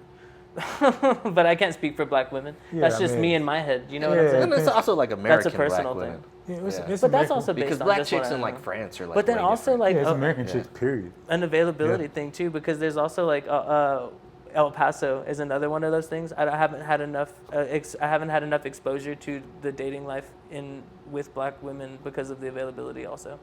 You know what I'm saying? Yeah. It's You like have to far in kinda- between, and then you get like military people, but sometimes military people tend to contribute to each other and stuff, because we get a lot of people that come in Yeah. and like, you know, and then they gravitate toward each other, and then there's like a whole thing of like just like there being everybody's here is Mexican, and then anybody else that comes in is like locked down or locking down within their own communities. But also, I think just getting out of El Paso. Yeah. If Yeah, then you that's the thing. experience Yeah, when you get to do experience that, and bro. bigger It's- melting pots and shit like yeah, that, you that's where it just comes see it from and for sure. You kind of find where you kind of fit in. Most places aren't 80-something% one race in the for U.S. Yeah. Ooh. It's like you said, it's a mixture. And I think for me, it's like go whoever you vibe with. No, Whereas 110%. if you vibe with somebody, Well, yeah, once you get to the melting pot thing, people are people. Like, you're just like, Yeah. all right, Yeah. that's No, fucking 100%. so-and-so. That's, you know, that's Guzman. at the end of the day, whether you black, white, or whatever, Yeah. just be happy. But divorces are all the same no matter what color Oh, you are. 110%, dude, for sure. Ain't no divorce ain't got no color. They like this. I'm taking half of shit. 110%. Like, passport bros. Let's go. Well, them passport. Have you seen some of them shits though? Yeah. You see, I'm like, not all. I get some women. I kind of say this without, What? because you see, they go to the Philippines, some people go to Thailand. Yeah. Those women are not stupid. No. They play, because some of those guys they walk out with, there's some fat, disgusting. I'm like this. Yeah, you're coming here because you are a fat, disgusting piece of shit. Yeah, this is the gateway. I just met this is someone the like gateway. this. Really? Wait, I totally forgot about this until you mentioned it. What? So the fucking shuttle driver when I was just in San Francisco that took me to pick up the car rental, 64-year-old white dude, Oh, right? shit. And I told him, yeah, I'm gonna be just doing comedy and fucking around in here. And he's like, oh, I got some jokes for you. He's like telling me all this shit, right? Yeah. But then he tells me, oh, I just got married and this and that. And he's like, yeah, my wife's from Nicaragua. He's like, I guess he spent like maybe 5 years over there, like just fucking around trying to find somebody, right? And then he's like, yeah, she's like fucking 30 years younger than him or some shit, bro. Dude. She's still like in her 20s or something like this, right? So, I love that shit. yeah, and then he shows me pictures, and she's got like 2 kids or whatever. So he's literally just what you're talking about, that situation. That's awesome, dude. Because also like, dude, she was hot as fuck. yeah, like fucking. he was If that's the whole good-looking, vibe, and this bro. dude's like in his 60s, just let this like fucking exotic woman suck you into the grave. You know, And then pretty fucking- much. But you the know? way he was talking too, I mean, like, he also lives in San Francisco and fucking like, or at least Bay Area. The amount of money you have to have just for your own survival. And you're a shuttle driver. And he, yeah, you know what I'm saying? You know? And he's got his fucking His hot shuttle wife driver is not fucking and hot her wife two and kids. 2 kids in it, dude. Nah, shuttle driver's Bro. not making it work, brother. Then he mysteriously had He illness. kept saying that shit. He was like, I'm tired, man. I fucking gotta go do double shifts and this and that. I got another job where I do this. I was just like, that's I what hope you she's have at- to do for that, yeah. I guess. I hope Yeah. she's at least sucking him into the grave. She's of Pretty course, much. man, Then of she course. came with 2 kids to boot. They Yeah, ain't yours. 110%, dude. I'm like, Yeah, and they were like they didn't even look like they were in middle school yet. I had a. These were like youngsters. so she's probably 20-something years old with 2 kids. Yeah. So she probably had her kid when she was 17 or some shit. Something like that. But he said she's a fucking great wife, like as far as like traditional values Of go. course, She's because that's where the money cooking, brings. cleaning, sucking, fucking. Of course. Oh, that's cool, man. I mean, I'm down with like the 90 Day Fiance thing. It's a great show.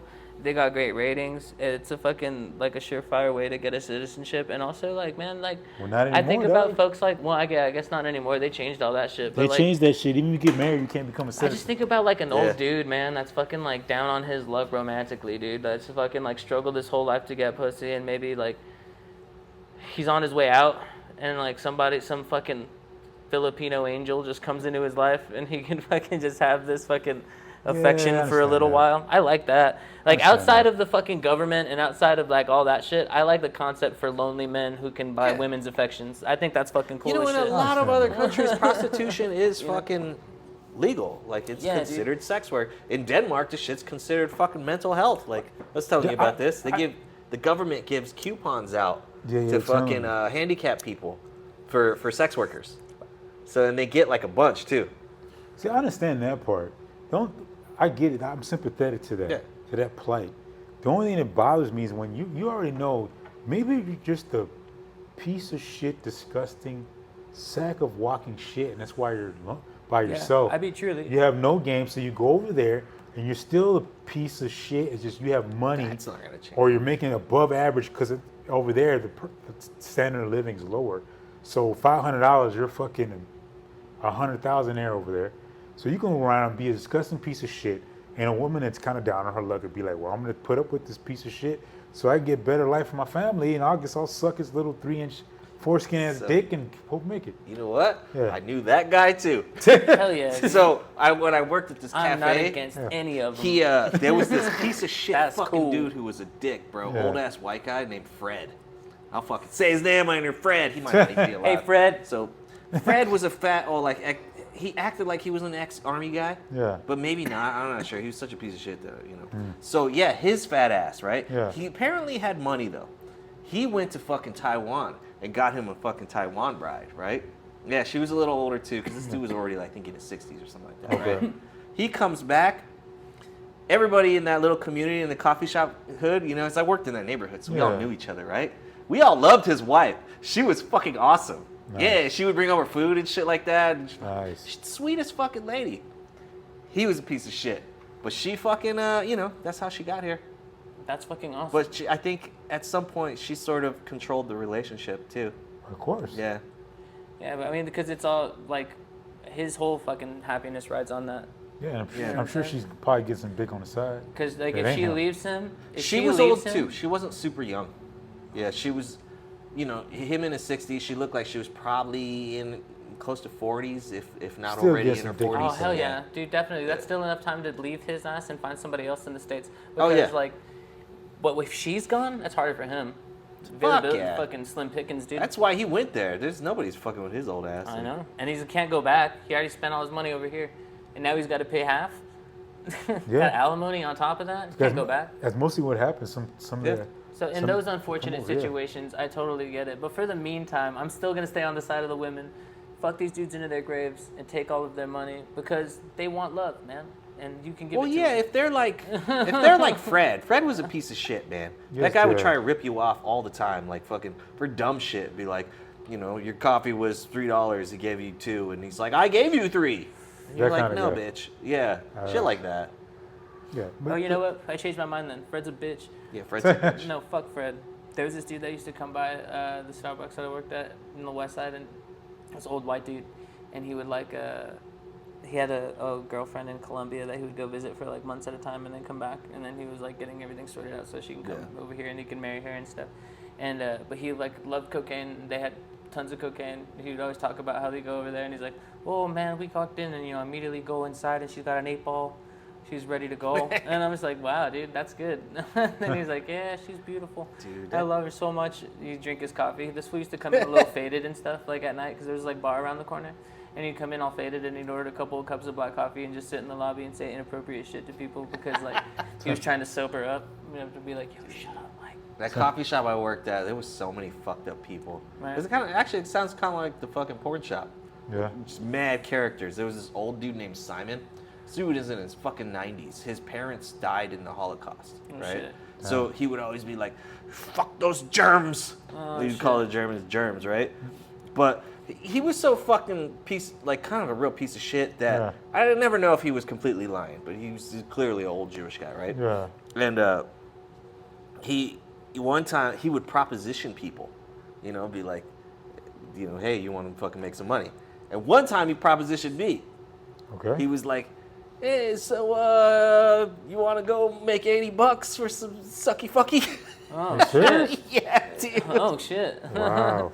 And I was like, "Fuck you, Simon," because I was What just about like some offended. fucky? I don't think I want to put you in my mouth. That's gross. Yeah, I draw dude. the line. I That's was like, intimate. "Come on, man." I was like, That's "Dude, do it intimate. to someone else. I'm the fucking guy who works at the counter. Like, Dude, what I the- gotta see your dumbass every day. That's Don't horrible. don't proposition me. Like, That's crazy. Yeah, and then for every day for like maybe a month, he'd come in and get a coffee and be like, "Fuck you, Simon." It's fucking weird people. Yeah, and then after a while, I was just like, I don't give a fuck. I used to have a dude that would come in and he was like a like MAGA Republican, Yeah. and he would always come in with this big ass fucking Great Dane and shit, and he would like time up outside and he would just sit, like lay there and he would come in and he would call me Joe Biden, and cause like we had like shot the shit a couple of times and we would like always challenge each other and shit, but like he was kind of weird because he was like a mixed bag. Like sometimes he'd come in and he'd say really inappropriate fucking shit to people like based on like MAGA and like politics and shit like Yeah. that. Like during like the pandemic or like the time where like all the Black Lives Matter like protests were happening, like we had a dude that was working there, this black dude Andrew, and he was like from California and he was just kicking. He was like making lattes and shit. This dude comes in and he's like ordering his drink. And he just keeps like eyeing this dude, and you can fucking see him like under his mask, just fucking waiting, like just fucking bursting at the seams to fucking like say something to this black dude that he's just seeing in the world.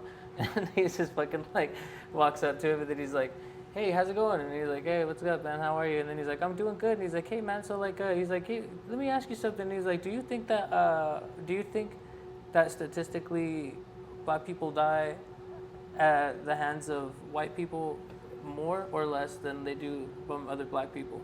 And then I was like, "Oh shit, dude!" Like, it's Wow, fucking, really? like, what the fuck, Jesus. dude? And then I was like, "Okay." And I walked to this dude and I was like, "Hey, man, do you want to go to the back?" And he's like, "Yeah." Then he goes to the back and I'm like, "Hey, man, let's take you outside for a second." And then I took him outside and I was like, "You have to leave. Like, I can't like have you like hanging out here and shit." So we like kick him out. He eventually gets like banned from this and like every other Starbucks like on the West Side for being like a horrible racist piece of shit. But it's like that shit happened. But the other side of him was like he would bring in like fudge that he made at home of different varieties, like multiple days a week. Like he'd be like, "Hey, I brought in some like orange fudge for you guys today," and then he'd fucking bring like a platter for like the store, or like he'd make like poppy seed muffins, and he'd be like, "Here's some lemon poppy seed muffins that we made up at the house. Like here you go." He was like into baking, so we'd bring in baked goods for like everybody at the store, and like so like he were they had this good? weird like yes.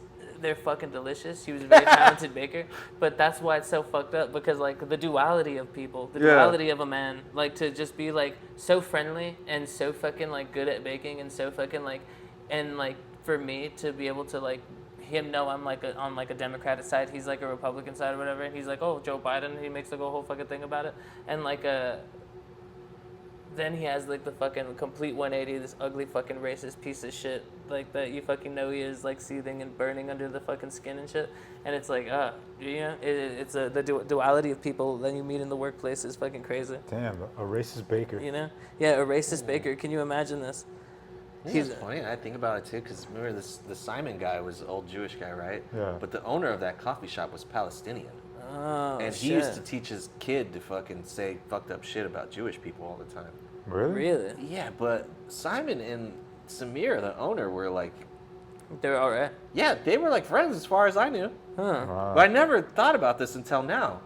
Because, shit. he used to, both Samir and his kid used to say some horrible shit. Yeah.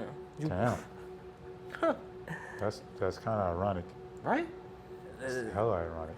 There was a single residency occupancy hotel next door Oh, shit. that you had to have some like past of mental illness to like live there. So we had like a hodgepodge of some fucked up ass people coming through there. God damn. Damn, dog. I Yeah. can only imagine. Wow. Simon didn't live in that one. He lived in the actual building that the coffee shop was in. Yeah. Well, I mean, I guess we all kind of been through similar. When you work customer service and shit, Yeah. Yeah. you're kind of in a mixture of different personalities and shit. That fucking counter, dude. Behind that counter, you see a lot of stuff. One coffee Whatever shop, that the first counter coffee is. shop I ever worked at was it was in San Francisco. It was more downtown. That was one of their first like internet cafes. Yeah. We used to have high-end escorts come to this one. Oh shit. And they would interview, like it was the head escort or whatever, and she would interview the new recruits. Oh. Yeah, and my buddy Jesse, he was like computer whiz. This whole thing was lined up with Linux. I don't know if you know that. Linux was like brand new at that time, right? So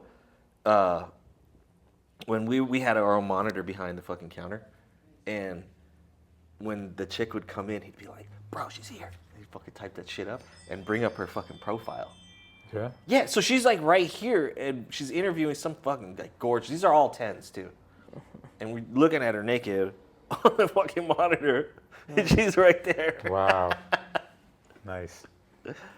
Yeah, That's crazy. that coffee shop was cool, man. I'm telling you, man. This coffee shop was cool. That was super. That one was the best. All the scumbag bike messengers and skaters and graffiti homies Yeah. used to all hang out at this spot. Yeah, so we would have parties on the weekend when it was closed. The owner would let us do shit like that. Yeah. Yeah, so we'd throw these fucking monster ass parties at the shop.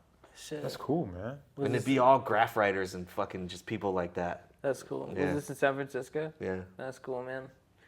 That seems fucking sick. Yeah, one party we took like the big butcher paper rolls and just lined up the walls with them. And Nice. so these were all of the big fucking like SF graffiti heads were there. And a lot of them were bike messengers and shit. So everybody was just drawing on the fucking walls, just hitting that shit up. That's cool. And then a bunch of people took the pieces of the butcher paper too. That's bomb. It's probably a sick ass art piece, whoever has those. Mm-hmm. I'm trying to think. The only thing that happened to me at the sex shop was the drummer from Pantera. That's cool. He showed up there because they were recording in Tornillo. So he came with a bunch of, I guess his group he was in. And he had some hot ass chick with him. And he bought her like a double-sided dildo and shit. I remember that. And he had his hat on. He wore a cowboy hat. And I was like, and my boy was like in love with Pantera. So, but he wasn't working that day. So I called him. I said, hey, my man, I think the drummer from Pantera is at the store. He's like, get the fuck out of here, Otis. Don't fuck with me, dog. I was like, no, I live in Fabens, dog. It's going to take me a minute to get over there. I'm like, I'm being dead ass, dog. I think he's here right now. He's like, fucking keep him there. Keep him there. I'm on my way. Dude, I guess he hightailed it. He drove from Fabens at the time when it was a long distance. It took him like 12 minutes. He fucking hightailed it in there. Drove up, dude. The time I turned around, because I was about to ring him up, bam, he came in there. He had a vinyl. He said, hey, man, you mind signing this? And he started talking and shit. And he gave him a discount on the dildo and shit. He's like, he gave him like a 50% off. And I was like, he's like, hey, man, this is before, what's his name? Diamondback Dave or something? Daryl. Yeah, before he died. Yeah. This is before he died. So he asked the guy from the drummer, hey, come, is Pantera ever going to get back together? And the guy was like, nah, man, I don't know who the lead singer is of Pantera, but he was like, man, nah, he's being a bitch. He's being like, a bitch. Yeah, he told him like, nah, we would get together, but he's being a bitch. And I remember that was a couple of months before Homeboy got shot. It was just Damn. ironic how everything happened. I was like, he was talking about how much he liked Pantera, and ironically, it was like 2 or 3 in the morning. We were open at 24 hours at the time. Yeah. So he came in already fucking coked up and shit. It was pretty cool. And he was a cool guy. He was cool as fuck. I was just looking at him like, you look familiar. I'm not into Pantera like that. My boy talked about it all the time. So I'm like, are you from a famous band or something? He's like, I might be. I might be. Yeah, I might be. I might be. And he had a hot bitch with him. I was like, yeah, he has to be somebody. And I said, I think the homeboy's here. You're the drummer from Pantera. And my boy, like, that's the best, like, one of his best days of his life. We talk about it from time to time. Man, that's cool as shit. Yeah, man, it was fucking hella cool. Like, sometimes at the sex shop you meet, I met, what's his face? He doesn't remember. Pierre. Pierre. The comedian. Oh, yeah. He came in the sex shop, dog, and he bought a porno and shit. And one of the chicks was like looking at him and shit because she recognized him from the movie and shit. And he was buying the porno. He's like, hey. He looked at me. What that bitch keep looking over here for? I was like, I don't know. Tell her to stop looking at me, man. I was like, I don't know. I was like, I don't know what she keep looking at you. But she recognized him, but she didn't know where. But she was just staring blankly at him as he was buying the porno. Like, tell this bitch stop fucking looking at me. She creeped me out, man. I was like, I said, Brittany, stop looking at him. Brittany. And she's like, I'm sorry, bitch, stop looking at me. And then he buys the porno and he goes, see this nigga Is right it here? raining? Yeah. Holy shit. She's like, see this nigga right here? I know him. Jack Napper. He's like, got a big dick. And I know him. I was like, he's a porn star. He's my friend. That's what she meant to say. Not like that. And he was like, oh, that's cool. He's like, I know this nigga. And I was like, oh, that's cool, man. And I was like, you're a comedian. You're gonna be at the comic strip. He's like, you gonna see me? Well, I'm working. What the fuck you mention it for? You ain't coming. Don't say shit. And tell that bitch stop looking at me, man. That shit. I was gonna tell him that story when I hosted for him. Yeah. But we didn't get in the conversation. I'm like, I remember you buying a porn at the sex shop. And he probably was like, man, that bitch kept looking at me, huh? That's funny. Yeah, I remember that story. Pierre's a good guy, man. I'm glad I hosted for him. He's a really good, just down to earth dude, man. What was this porno? It was there's something about Jack. Something about Jack. That's the guy's name in the porno. Oh, he had a okay. series called There's Something About Jack. Okay. And that was his whole series. It went to like 38, I think. Damn. 38. Jesus. Okay. So he's just supporting his homie. He's fucking. He's supporting his smaller. homie. He's That's like, I good. know this dude. Huh. We're gonna spread the word. I'm Yeah. gonna watch it. This is gonna be just like we used to do it. Well, Jack Napper was a pretty well-endowed guy. I had to put up his videos in the arcade, so I was like, yeah, and he, I'd be like, man. At a certain point, you could recognize him by the veins and shit. You know? Like, at a certain point, you're just kind of like, I know that. Yeah. That's fucking Shane Diesel, mile away. Oh, Shane Diesel, that's another dude. I can't. Some guys, you go like this, I'm not going to follow that. So certain comedians, it's like a comedian. You're like this, I ain't following that, man. I ain't going after that. You going, nah, I'm good, dog. My set's over. You know what I'm saying? Done. Yeah, I think he killed the crowd. Yeah, Everybody's yeah. pissing in their pants. Yeah. And here you come with your shit. Yeah, nah, yeah. I'm good. I'm good. My 5-minute set ain't going to help this out. I'm out. Yeah, dude. Fuck, dude. Should we wrap this up, you think? Yeah. Yeah, I'm feeling like Shane Diesel right now, dog. Just big and swole. Follow the It's smoke, all- baby. Yeah. What's the infamous line somebody said? Follow the smoke. Follow the smoke? Yeah, because supposedly some comedian told another comedian that when he killed it on stage, he goes, follow the smoke, dog. Damn. What? And he said after he did that, he killed it right after he fucking murdered. That's a hard thing to do, though, man. Like to sit there. Imagine like you just a feature or maybe even a host, and you do better than the headliner or the feature. That's what Josh was saying about him hosting the other night. What's that dude? Flashlight guy? Oh, Darren Carter, the party starter. Yeah. They cool people, man. Him and the feature. Should I even be saying this stuff? You can edit it. I think they told him that he was better than them. For real? Yeah. Darren Carter said that? I think so. I don't know. Maybe the feature said that. I don't know if Darren Carter's saying I that. think they both said it.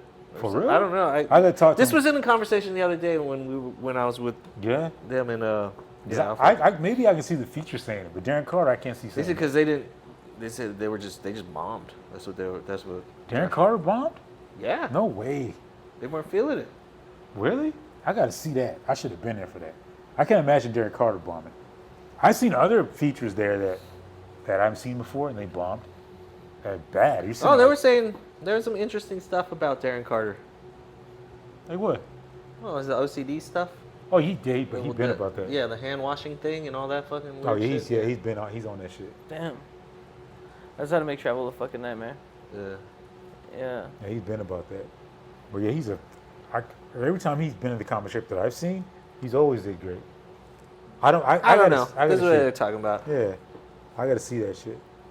But one thing about comedy, when you do it like that, and you walk into a situation and you see, not somebody eating it, but you're like, you just kind of go, okay, I can do this. When I went to the comedy store in LA, I didn't outperform or anything. I just walked in there, my first time, and you're nervous, and you think, can I hang with these guys? Yeah. That's supposed to be what the mecca of comedy is. Yeah. Then you walk in and go, I can do this. Yeah. That's a good feeling. It is. I'm like this. I got this. Yeah. That was my first thing. I was like, I got this. I can hang. Now, the thing is, bringing people to see you. Yeah, Right, you and really then feel it's situations like that teach you too. It's not only about fucking being Being funny. funny, yeah, you gotta At have, some point, everybody's fucking funny. you gotta have You people come fucking- see you, bro. Handle the marketing shit. Yeah, you gotta be able to do that because that's a big part of it. And like, what's his name? Buck D said. He said, Yeah. look, man, I'd rather be a half funny motherfucker and I can fill up a room than to be hilarious. Only 3 people come see me. Yeah. for Yeah, sure. because if that's the case, you're gonna be doing way better as far as like life. Yeah. Yeah. Yeah. Fuck yeah, dude. The ability to self-promote is a fucking gift. Yeah, Buck dropped some gems because Buck was like, Yeah. I mean, yeah, you see people move out to LA and stuff like that, but you don't know who the fuck they are because they couldn't even blow up in their own hometown. Right. So basically, they couldn't blow up in their home, so they came over here. So who the fuck are you? Yeah. You can't do it over at your own fucking town. Now, who the fuck, how think you gonna do it over here? I've heard other people say that too. Yeah. Yeah. So, but I mean, it works both ways. There's been stories where people ain't wouldn't shit their hometown. They leave and they blow up where the fuck they was at. Yeah. So it works both ways. No, Yeah. for sure, for sure. I guess- I think it's your drive, work ethic, and a little bit of luck, man. Yeah. You gotta be lucky Yeah, too. for sure. Whatever's destined, dog. Yeah, That's what I yeah. put. Whatever's fucking. Some things are just destined. You know what I'm saying? Some people just go like this. They're made for this shit. Oh no, fuck yeah. The Yeah. drive and work ethic are definitely a huge part of it. Oh fuck yeah, Yeah. bro. Destiny is that luck part. Yeah. Yeah, Yeah. I totally believe. If you're it, in the bro. fucking, if you're not in the right place, at the fucking right time, you know. I think Kevin Hart talks about that shit, right? Like something happened where he was in the right place at the right time, and they were like, "Hey, what was it like? Cat Williams got arrested or some fucking shit, so they offered him the part instead because they needed a little black guy." Yes. That's what he said, man. Some to that effect. Yeah, and so Yeah. he ended up getting the part for something. Okay. Yeah. This was a. Was it Soul Plane? I don't remember. I just saw this when they were talking about it. Yeah.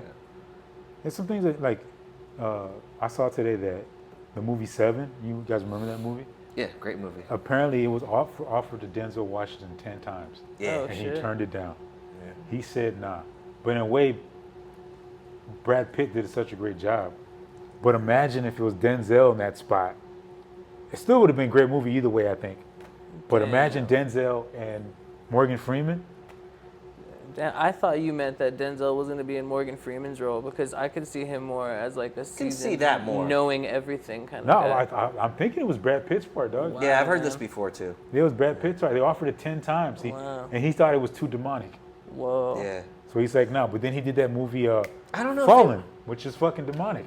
It would have been good, but like Brad Pitt in fucking Seven is really good. Yeah. And the dynamics of like everything with him and his wife and the head and all that fucking shit was so good that I don't know. It's hard to see Denzel in that. Yeah, because imagine Denzel going, I'm not going to say it again. What's in the box? What's in the box? I can't do it that. But Denzel's impression is terrible. But you know what I'm trying to say.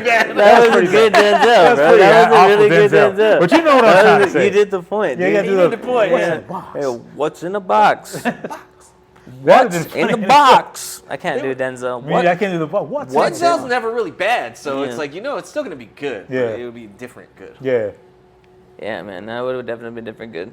I can't think of like Will Smith as Neo. Yeah, I was thinking Me about neither, that dog. too. That would have been. I don't think nah. that would have been good. Me neither. I think nobody could do it but Keanu Reeves. Yeah, for sure. Wachowski Bros would still be Wachowski Bros. And Yeah, If dude. he was- Yeah. It would have butterfly effect all fucking weird. There would have been floppy dicks where they shouldn't exist. It's just not Dude. fucking. And apparently, like, that was a really dark time for him too, when he did the Matrix, because his wife died. I think his wife and his kid died. Oh shit. Yeah, so that he was in a fucked up place to begin with. Wow. I think his wife was pregnant and she died. So the daughter died and the wife, and he was kind of going through this weird depressive stage, and he did that movie, and it kind of changed his life and jump started his shit around. But I think his that's why I think he became that kind of like monotoned. You know what I'm saying? From like he was already like that. You sure? Before Bill and Ted? Was he kind of monotone? He was also, you gotta remember, before Matrix, he was Johnny Mnemonic. So he already played a fucking Neo part. I guess you're right. Yeah. Makes sense. That was a little bit more like, you know? Yeah, you're right. But it's still in that weird cyberpunk. Right, but then he was like Dracula and then fucking Speed.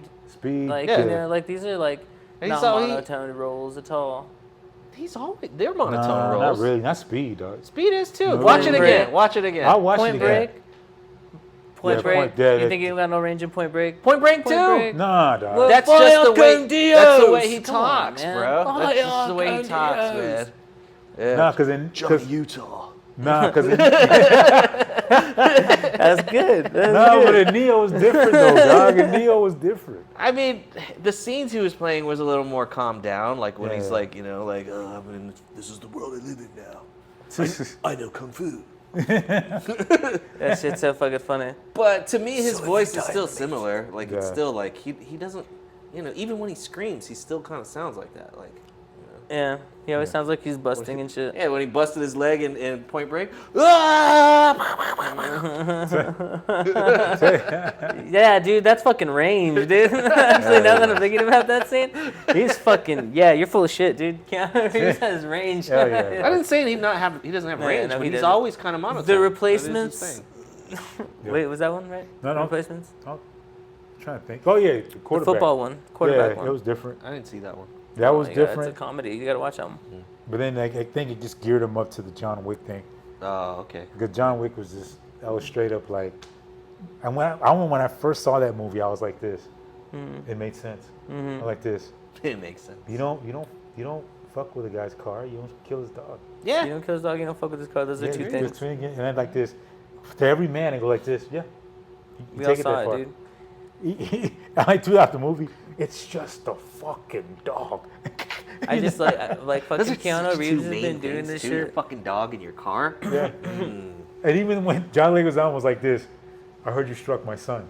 Well, he stole John Wick's car and killed his dog, and he goes, oh. I love that part, dog. It wasn't an explanation. She's like, oh, okay.